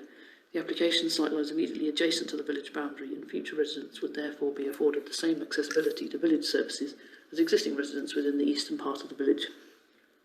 Poulsbury also lies within close proximity of Towcester and the additional facilities and services provided there would also be conveniently accessible. The National Planning Policy Framework encourages the development of small-scale sites adjacent to existing settlements for affordable housing schemes through the introduction of the entry-level exception site approach. This allows for sites of less than 1 hectare situated adjacent to existing settlements to be brought forward for affordable housing development, unless there is no need for such homes across the Council's area. Policy LH3 of the newly adopted Part 2 plan confirms that entry-level exception sites adjoining secondary villages A will be supported.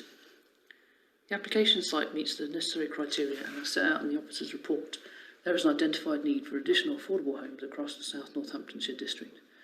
The most recent strategic housing market assessment notes an increasing shortfall and a requirement to build up to 182 new homes, affordable homes, each year until 2029. The proposed development would make a significant and important contribution towards this requirement. As noted by the Council's strategic housing team, there is current demand across the district for both rented and shared ownership properties, including 32 households that would seek such a home in Poulsbury. Whilst recent large-scale developments in the district have provided a degree of affordable housing provision, this has been at a level somewhat below the local plan requirements, and the level of social rented properties is particularly low. It is understood that only 2 social rented properties were delivered across the whole district last year. Social rented properties are those in highest demand as they are both the most accessible for those in housing need, but also the least likely to be delivered as part of market-led developments. The proposed development will provide a total of 9 social rented properties to assist those in greatest need. These are the equivalent of the old-style council rent and generally around 50% of market rent levels. The proposed development will provide a mix of 2- and 3-bedroom dwellings that have been designed to reflect the characteristics and requirements set out in the Council's design guide. The site will be accessed from Grays Close, where an upgraded junction will be created, along with improved visibility and footways leading into the site. 2 parking spaces will be provided for each dwelling and a further 4 parking spaces for visitors. As set out in the report, there are no technical objections to this application. Grand Union are agreeable to providing infrastructure contributions, and therefore it is respectfully requested that you agree your officer's recommendation.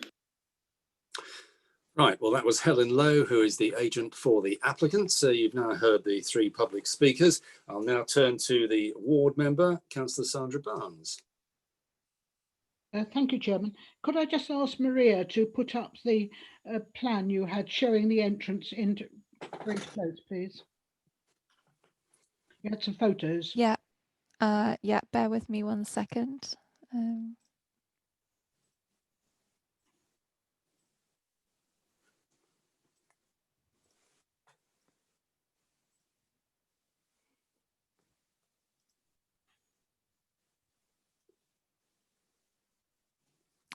Can you see that? The photographs there? Yeah. I don't know, not that one. The house is looking towards the field. The house is already there, looking towards the field in Grays Close. The new ones. Yeah.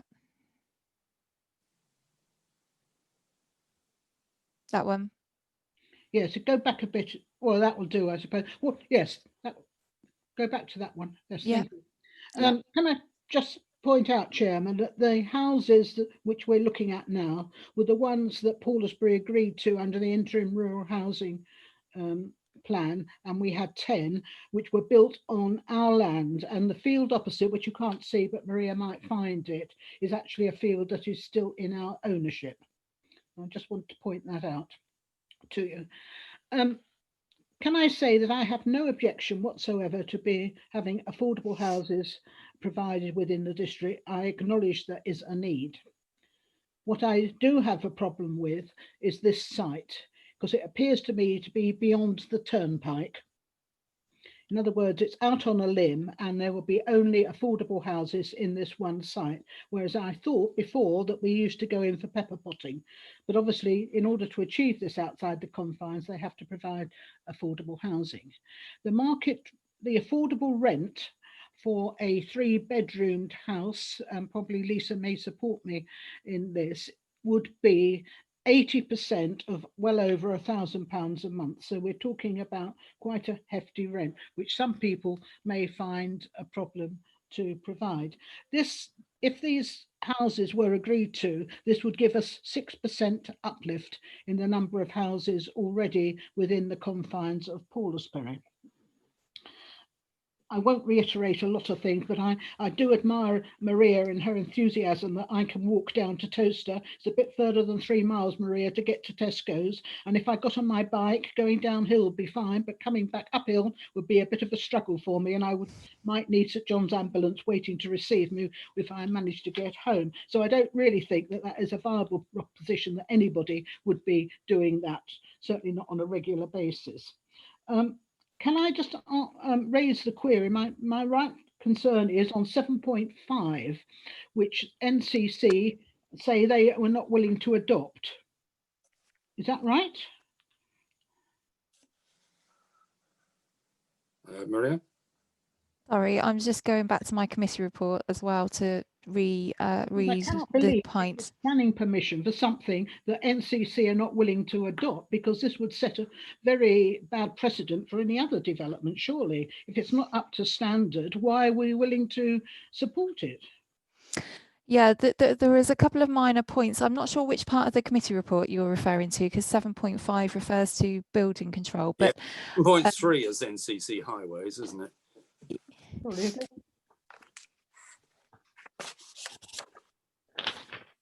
It says about the width of the road and it's not suitable.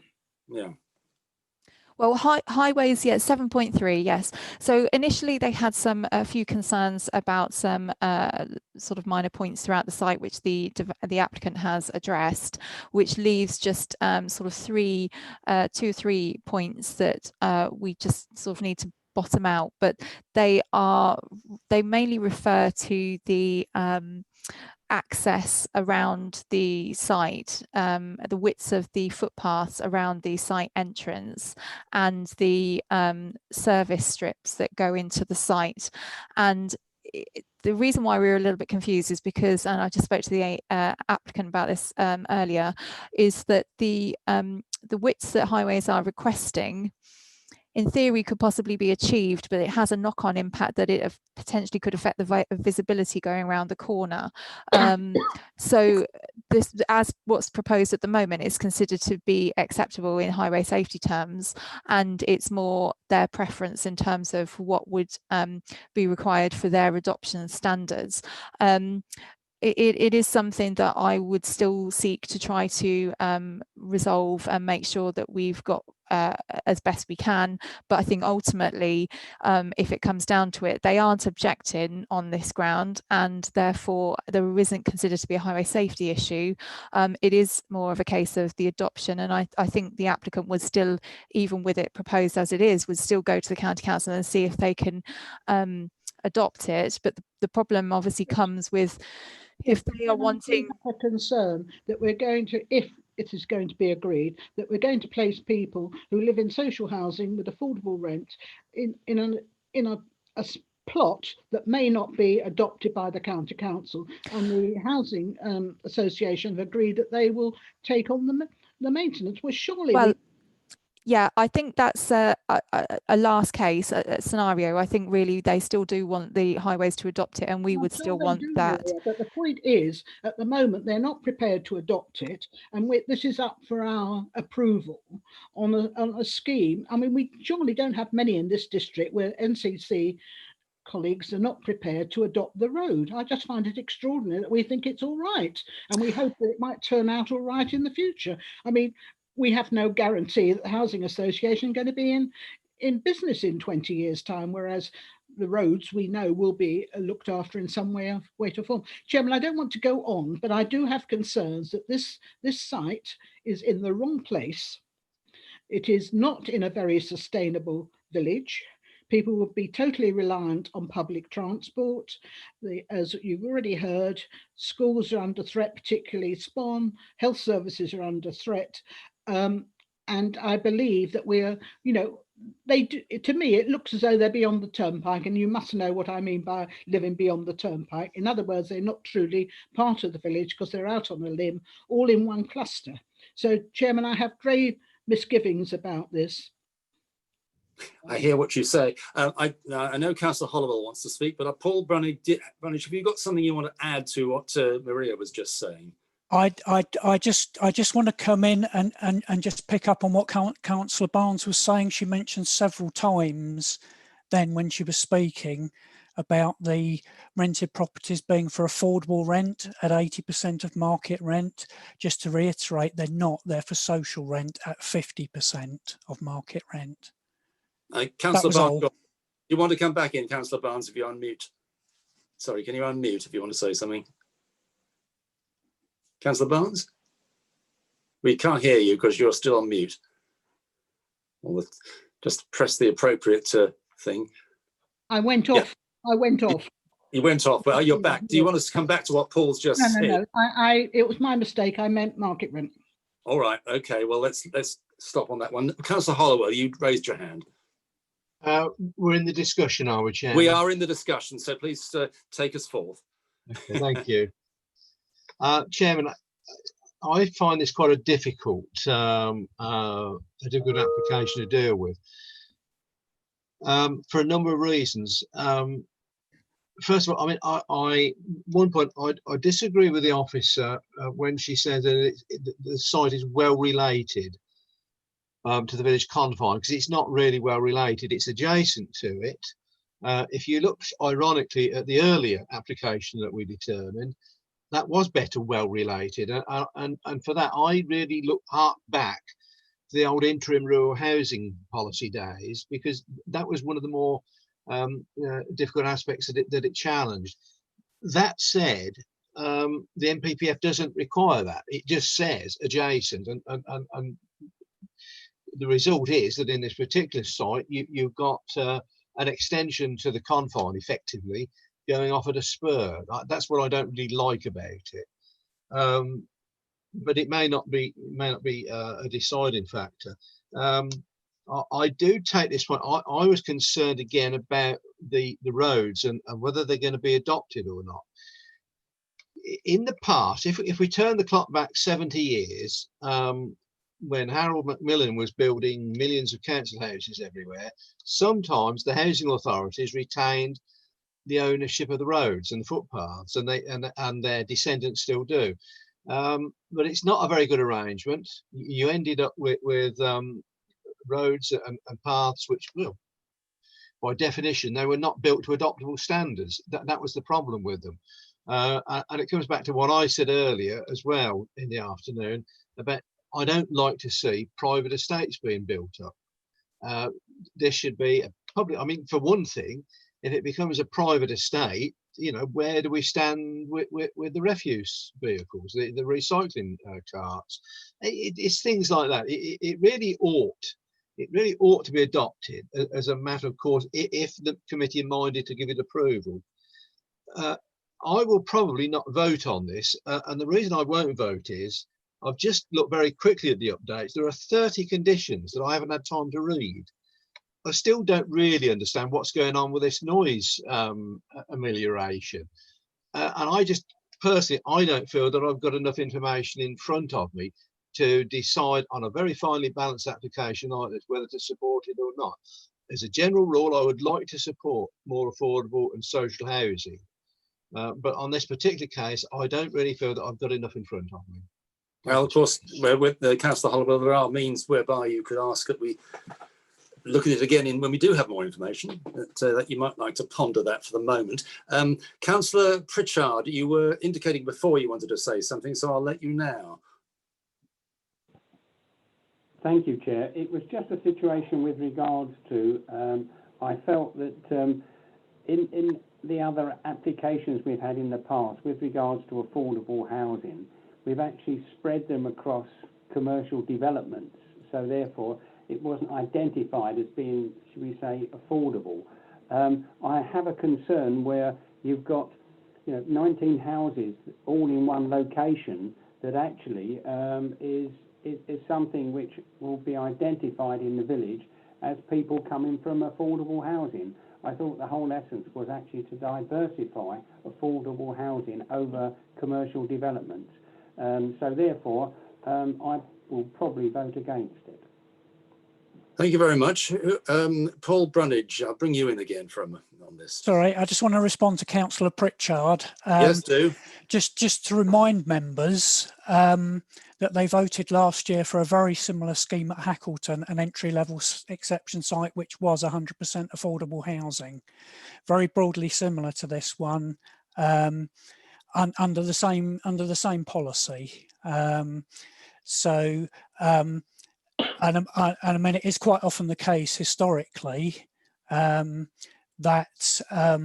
other 100% affordable housing schemes have been approved in the past across the district. I'm thinking of the likes of, the most recent probably was Greatworth. So that they're probably less common than the mixed development section 106 sites, which are developer led. That's probably because registered providers have less opportunities to compete and come forward for sites. It's generally, as I mentioned earlier, the reason this will have happened is because a willing landowner in this location is prepared to accept a price for the site which is less than market value. Thank you. I would make the point we are considering this application. Yes, I understand we're not paying any reference to whatever we may or may not have done in the past. But thank you all the same for your. Yes. Do you want to say something else? I was just going to make the point that it's not unheard of. Well, many things are not unheard of, but thank you very much indeed. Let's go to another councillor. I saw Councillor John's hand first, then I'll go to Councillor Townsend. Councillor Johns. Yes, thank you, Chairman. I think, like Councillor Hollowell, I find this a really difficult one, and partly, but not wholly, because we are missing some important information, and I think it would be wise for us to defer a decision today to give us a little space to get that information about adopting roads and so forth, and also about noise and environmental concerns. Yes, it's rather. I think Paul makes a good point about exceptions, but of course we're always told, we shouldn't be looking at precedent, so yeah, it's difficult. I mean, the things in favour of this application, and there certainly are lots, are that I think it is much more in keeping with policy. That's quite clear, and it's very welcome, the social rent. Again, as I mentioned earlier, it's perverse that most of the sites means that we never get social rent. And what that means in reality is probably, if my knowledge of the local rented market is correct, is that for a 3-bedroom house, for a social rent, you might be only looking at £400 to £500 a month, as opposed to £1,000 for if you're renting off a private landlord, or £800 if you're rented by other means. So the provision of that is extremely welcome. The downside for me, Chairman, is, and I know planners have seemed to have moved off this description, but it does look very much like what we used to call backland development. It's tucked away around the back of the main part of the village. It doesn't have that connectivity with the rest of the village. There are those question marks about quality of life in terms of noise and so forth, and it only seems to be, or it mainly seems to be, that social housing, we can lower our standards on those issues as compared with other developments.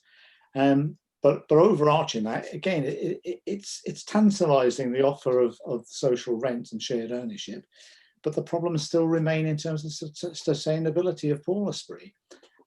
You've got this issue about education.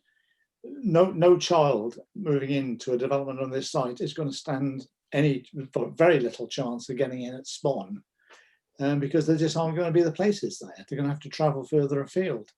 Public transport is abysmal. I can't see it improving in the short term. And there are ongoing problems with providing additional health services. So I am conflated. I am tempted to vote approval with the officer's recommendation, but I do have my doubts. I'd be very interested in hearing what other councillors have to say. But as a backstop, Chairman, I think there is the option that we could defer to get some of this additional information that some councillors have mentioned. Well, we have three options as ever. Thank you. Councillor Townsend. Yeah, I absolutely find myself in agreement with both Councillor Hollowell and Councillor Johns. It is finely balanced, but I mean, and the one new thing I would say is thank God for our design statement, because those houses really look so much better than they would have done 5-10 years ago. So that's a very real, to me, a real plus. I think it's right that it is a bump on the thing. It doesn't really relate to the village, but I am so conscious also of the importance of these type of houses and the need for them. We only produced 2 in the district, across the whole district last year. That really is a bad mark. But I think actually it is a case we need to be clear, particularly about the adoption of the road and about the sound. That needs to be sorted out, I think, before we have to give an opinion. So I would certainly be happy to back up, to defer this until we've got that sorted out. All right, I'll just park that idea for a moment, because Councillor Surgeson Brooke has been indicating she'd like to speak. So do so now, please. Mr. Chairman, I've been on this council for a very long time, as you know, and we've had this policy for a very long time, which is if a landlord is prepared to pay, to take rather less money for it than the market rent, we are very grateful that these affordable houses can be built. And over my time, I think there's probably been only 4 or 5 landowners who have been prepared to accept less money. The houses are going to look extremely nice, and I think that because of this, we ought to accept it. But I would also equally agree that we ought to defer it so that we can have more information on the roads and the silencing of the noise from the A5. Thank you very much. Is there any other councillor who'd like to speak? Because I'm getting a feeling here that we're in a defer mood, but I don't want to anticipate this unless somebody else wants to say something at this point. Councillor Barnes, you come back if you want to, since you're the ward member, and you can have a second say. I'll allow that. No, Chairman, just to say I would support deferral. Okay, well, in that case, I'm going to look for Councillor Hollowell. You sort of intimated that first, and would you like to propose that we defer? Yes, I'll move that this decision on this application be deferred till the next meeting. But can I just ask officers, where are we on the determination date? Yeah, that's a good question. Maria? Thank you, Chairman. At the moment, there's an extension of time on this being granted till the 10th of September. I'm sure the applicant will be willing to agree an extension of time on the application to take it to a subsequent committee and to enable us to resolve these matters. I would just also like to just say that I have tried to get to the bottom of the highways issues in time for committee. Unfortunately, I've not been able to get hold of highways comments. So I do apologise that I've not been able to give you a bit more information about that for you to consider today. Hence the request for delegated authority. No, well, the criticism is not being put against you, I have to say. Chairman, I understand exactly what Maria is saying, because highways have sort of gone into a black hole. I don't think they enjoy the level of technology that said Northampton Council has, and so instead they just don't answer the telephones. So I will stick with my original resolution that we defer a decision until a later meeting. to take into account the adoption of the road and the noise factors. Right, Councillor Townsend, I think you might like to second that. Yes, you do. So if I could go then to you, Leslie, we have this motion to defer, proposal to defer. Yes, thank you, Chairman. So if I just run through everybody. So this is a proposal to defer this until the next meeting. So Councillor Dallin? Yes, in favour of that. Councillor Pritchard? In favour of deferring. Councillor Barnes?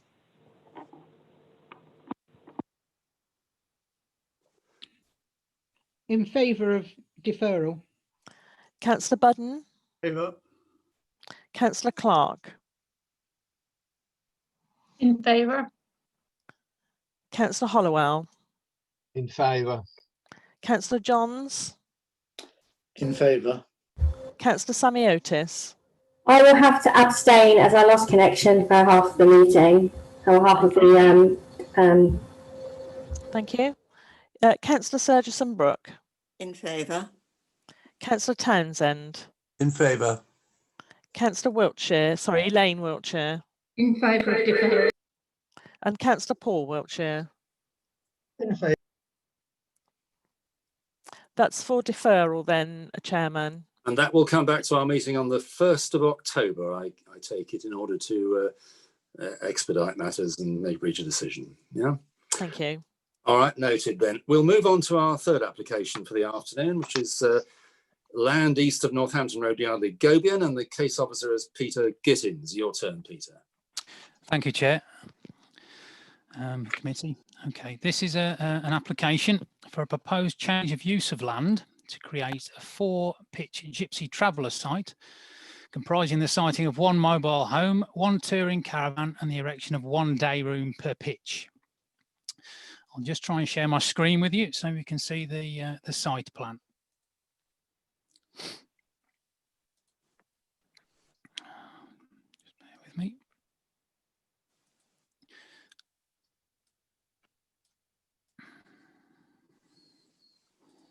Oops. Is it coming? Yes, it will, hopefully. Right. Apologies. All right. Seem to have lost that. Yes, I've got it now. That's it.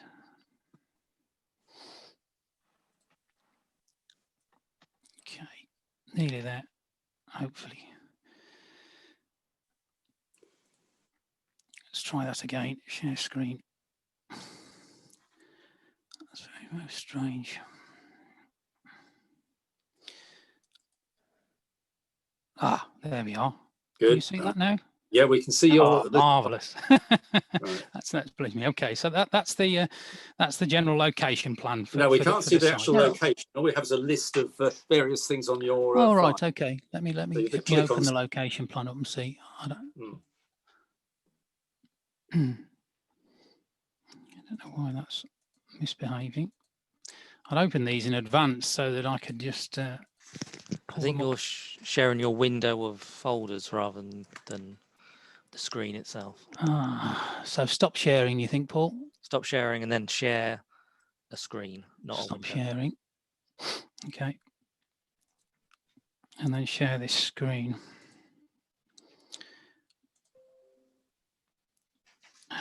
So apologies. Select a window or application you want to share. Let's see, I can get this list of why it's not.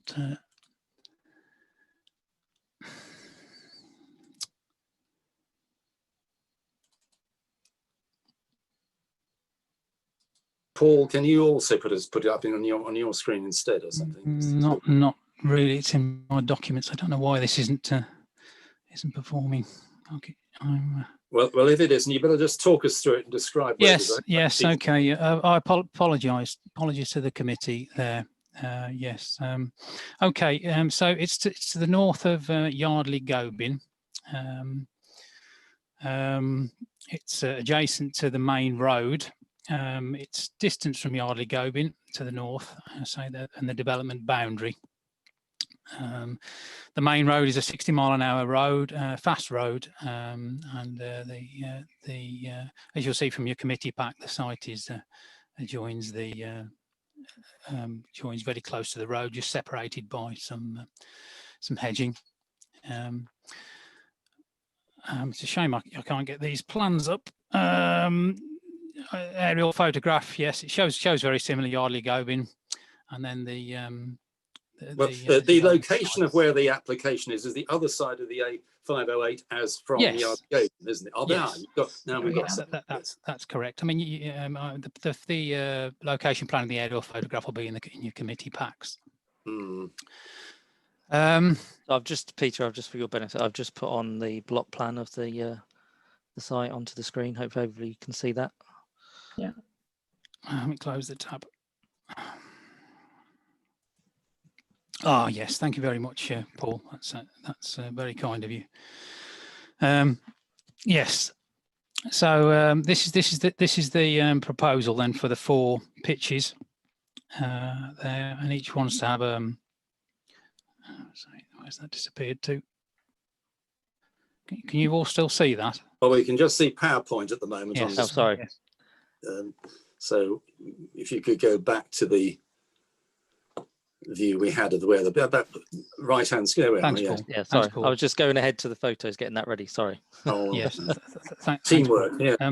Yes. So there's a static mobile home, and then a day room on each pitch. You can see that there's a fuel pipeline that runs through the centre of the site. This is an amended plan that came in last thing yesterday afternoon, just setting the development a little bit further away from the pipeline to satisfy easement requirements of the pipeline association, the people that look after the pipeline. The proposed day rooms, they're permanent structures. They're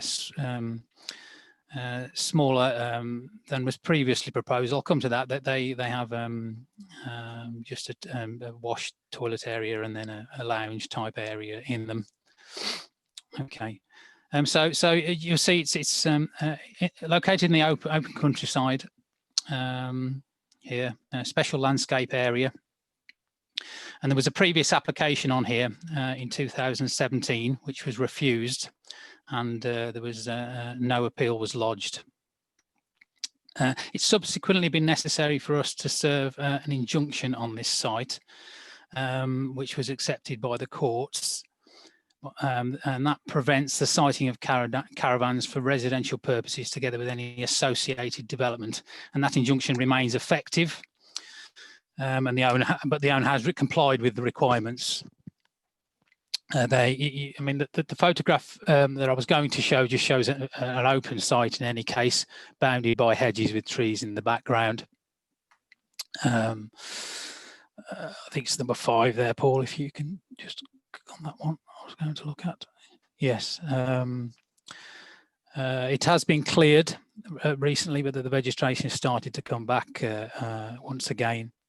If you could just pan down a little, if you could just go down a little bit, Paul, to the photographs of the highway, the one showing the view to the south, if you would, that number 13 there, yes. Yes, you see the nature of, just a good one that shows the nature of the road and the crest to the south. High-speed traffic using this road, 60-mile-an-hour limit. You can perhaps imagine trying to turn right out onto this carriageway, but importantly, the issue is standing traffic. If you were about to turn onto the site, you'd have to stop to turn in, and that is principally the highway authorities' main concern with this site. Okay, turn to the issues here. In terms of the principle of the development, in policy terms, the government suggests that we should strictly limit new traveller site development in the open countryside that's away from existing settlements or outside areas allocated in the local plan. And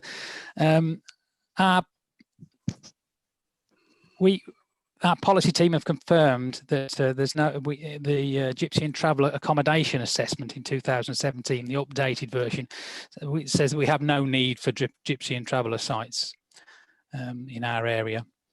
But the plan still accepts that sites will come forward during the PAN period, and LH11, the Gypsy and Traveller policy of the Part 2 local plan, sets out a criteria. It's a criteria-based policy to assess these sites as they come forward. Now, the report detail, it goes into quite a bit of detail in terms of the issues here. We say that it doesn't meet the criteria. There are highway issues, problems with accessibility of a range of services, amenity issues, and landscape issues with the being on the special landscape area. So in terms of the policies, whilst you can consider Gypsy sites are special, you can consider them in the countryside, we need to very strictly limit, and this, in our view, doesn't meet the criteria laid down in our recently adopted policy. Okay, just turning to the other issues within the report. The highways one that we've touched on already here is the problem with the high-speed road, no right turns, the problem with right turns and no right turn lane, leading to traffic standing on the highway, potential for accidents. Highways are very concerned about that. There's no footpaths joining this site to Yardley Gobion, and so there will be a reliance on private car, and it will be unsustainable in that respect. No footpaths obviously is a dangerous problem as well. Children, part of the government's policy suggests that children should have safe places to play, etc. And next to the road would not be ideal by any means. Just quickly run through the other issues, the countryside issues, the landscape type issues. It's in the open countryside and special landscape area, and the harms that are created by the development in views from the countryside are not considered to be outweighed by the need.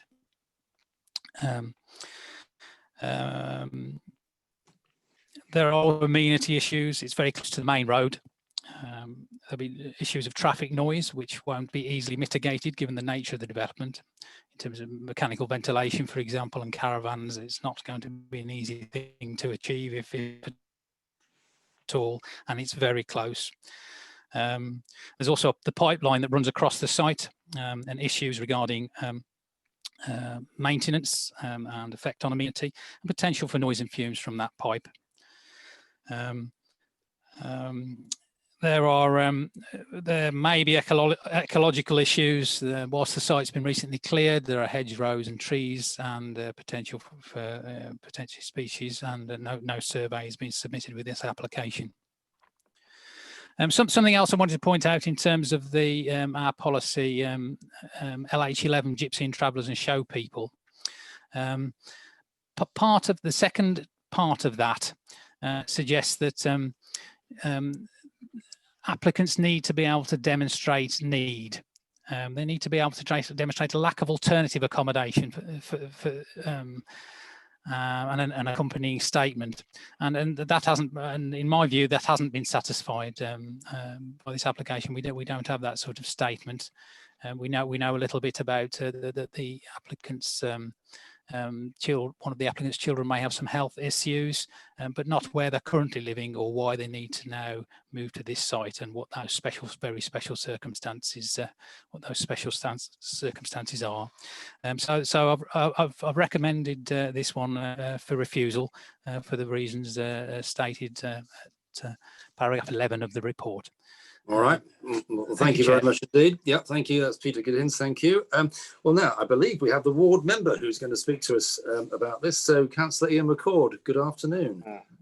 Thank you, Mr. Chairman, and good afternoon, colleagues. Thank you also to Mr. Gettings for what he's done on this. And can I also place on record my thanks to the enforcement team, who also worked very hard in April, in the middle of lockdown, just prior to Easter, to get the injunction on this site, because there were some activities going on that gave rise to good grounds to think that there could have been the Easter weekend being used to put a encampment without permission. So I'm very grateful to everyone who helped make that. And as Mr. Giddings has said, that injunction remains in force. So I would ask the committee to support the recommendation and oppose this site. The report is very comprehensive and deals with all the major issues that I wanted to bring up, but I do think there's a few that are worth emphasising. Firstly, can I just ask committee not to draw any inference from the fact that there are a low level of objections from the residents. That does not mean indifference or no opposition to the proposal. I've had a number of emails from residents who are concerned that their details will be published on the website, and they would be happy to oppose this if they could be guaranteed anonymity or at least have their details not published. I'll just read you a quote from one of the ones that was typical. I have not been bashful in coming forward from other YG plans, but on this one, I'm not sure I'd welcome a brick through my living room window or some form of excrement shoved through my letterbox. So it gives you an idea of a level of concern that residents have. I've also tried to deal with the application quite deliberately in a low-key way within the village, and because I don't want to stir up any passions that can sometimes happen with this type of application. And I think residents are also concerned that they're going to be seen to be bigoted in some way if they oppose them for all the good sound planning reasons that have been already given out. And that fear of criminal activity is further heightened when the police report needs to be looked at. That was published on the website and has now been taken down. And I did ask whether or not it was happy to be in a public domain back in June, and was assured that it was perfectly case. Now, the police were perfectly happy for it to be in the public domain. The police stated they would normally not oppose these type of sites, but this one they did have serious concerns and they were opposing it. In January, the police let it be known that there was a significant amount of stolen property concealed and recovered on this site. The police also described that the site is a central location for rural crime in the area, covering Milton Keynes, Cambridgeshire, Bedfordshire and Northamptonshire. And when they searched the site in January, they recovered stolen vehicles, stolen agricultural items, of significant value, stolen tools, and many stolen and cloned registration plates. And the police also, of course, believe that those stolen and cloned registration plates had been used in other crime in the area, which led them to oppose it, but it also reinforces residents' nervousness about speaking out. The impact of the conservation area and special landscape area and intrusion of the local countryside has already been pointed out by Mr. Gittings, all of which remain. The traffic, I don't think anything has really changed on the A508 since the 2017 application, which has been referred to. And I would also say be consistent, not a lot has changed. If it was a no then, it should continue to be a no then. You will see within the pack, even the applicant's own figures suggest that the average speeds on the 508 at this point are 57 to 61 miles an hour in both directions. And certainly those familiar living in the village know that the two exits onto the A508 that serve the village, there are from time to time not infrequent collisions, some of which have been serious. And I can certainly think in the last 18 months to 2 years of at least 2 fatal accidents on the A508, probably within about a mile of this location. So additional traffic hazards on the 508 is something where I would ask you to also sustain the Highways Authority's objection to it on that. The British Pipeline Agency, we probably don't hear from them an awful lot, but on their letter of objection on the website, they talk about, unfortunately, for the reasons set out, they must object to the planning. And as you can appreciate, these are high pressure fuel pipelines and their integrity and security is absolutely vital. They state that there has to be an 11-meter area of no buildings because there are 2 pipes that run through the site. In an attempt to try to mitigate that particular problem, then they push everything out to the edges, which then conflicts with noise and air quality issues. So I think the pipeline itself going through the site makes it wholly inappropriate for any residential use. It's difficult to see why anybody would want children living on that site and playing Russian roulette on the A508. So for those and all the other reasons, and I won't detain committee too much longer, I would ask that you turn it down. And finally, just one last point. Again, we've just adopted our local plan only a few weeks ago, and the assessed need for these types of sites in the district is zero. So bringing one forward quite so soon would again seem to me to be rather contrary to the aims and objectives of our local plan. So for all those reasons and everything that Mr. Gitting said, I would ask the committee to please oppose the application and support the officer recommendation. Thank you, Chairman. Thank you very much, Councillor McCord. Okay, so we'll go into general discussion on this. Who would Councillor Hollowell, I see you first. Thank you, Chairman. Chairman, I think this is fairly straightforward. This application is contrary to the development plan. There are no material considerations that are sufficient to set the development plan to one side. I'm ready to make a proposal as soon as you're ready. Thank you. Okay, I'll bear that in mind, but I will obviously look to other people who might want to say something before we get to that stage. Is anybody that in? Yes, Councillor Johns. Yeah. Well, it was a question really for Mr. Newton. I mean, given the list of objections, including from the ward member and the recommendation by officers for refusal, what was the criteria to bring it to committee? An interesting question. Yes, Mr. Newton. Yeah.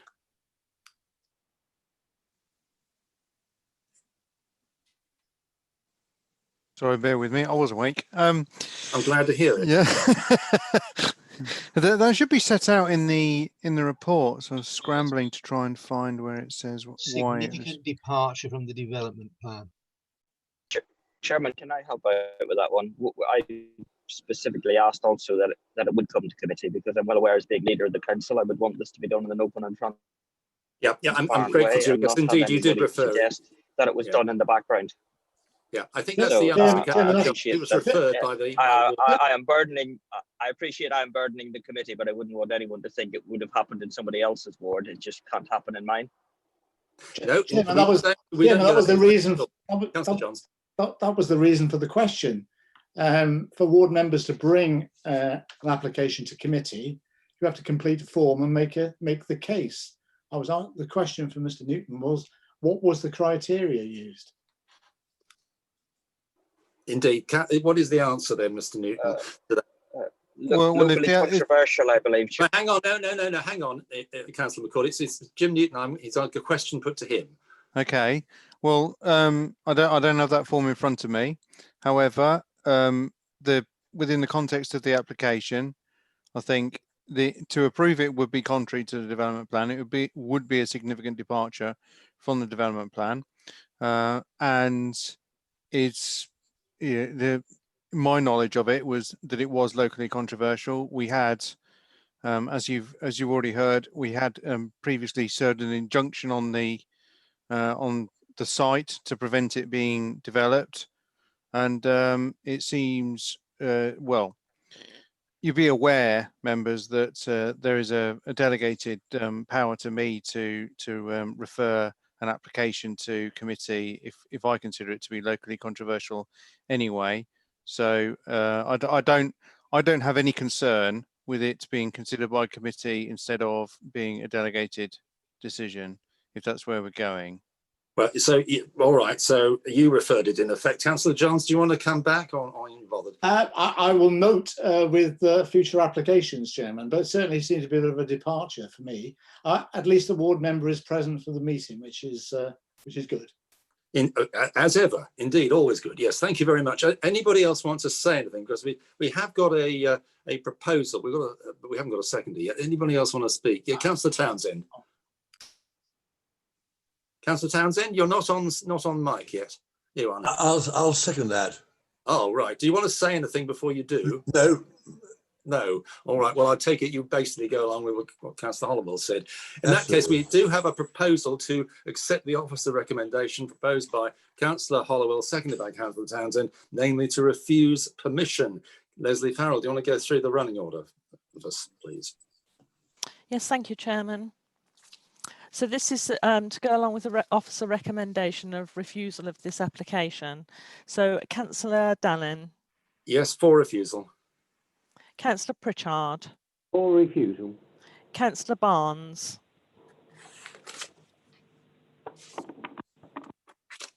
Are you? Thank you. Councillor Budden. For refusal. Councillor Clark. For. Councillor Hollowell.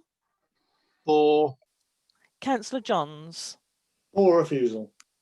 Councillor Samiotis. Refusal. Councillor Surgeson Brooke. Abstain, as I had to leave the meeting. Councillor Townsend. For. Councillor Elaine Wiltshire. For refusal. And Councillor Paul Wiltshire. For refusal. That is unanimous, Chairman. So that application is for refusal. Thank you very much indeed. Thank you. Thank you all for your attendance. So we've run through without a tea break, but we've got through everything. So although it's now reached 20 to 5, you can now resort to a cup of tea or something stronger. That's the end of this meeting. We resume again on Thursday, October the 1st. For those of you watching, want to tune in again and follow our deliberations, October the 1st, 2:15, we are on again. Thank you very much. The meeting is now closed. Chairman, it's Councillor Pritchard here. Could we just hold while we end the meeting, please? Sure. If Richard, you could end the meeting for us.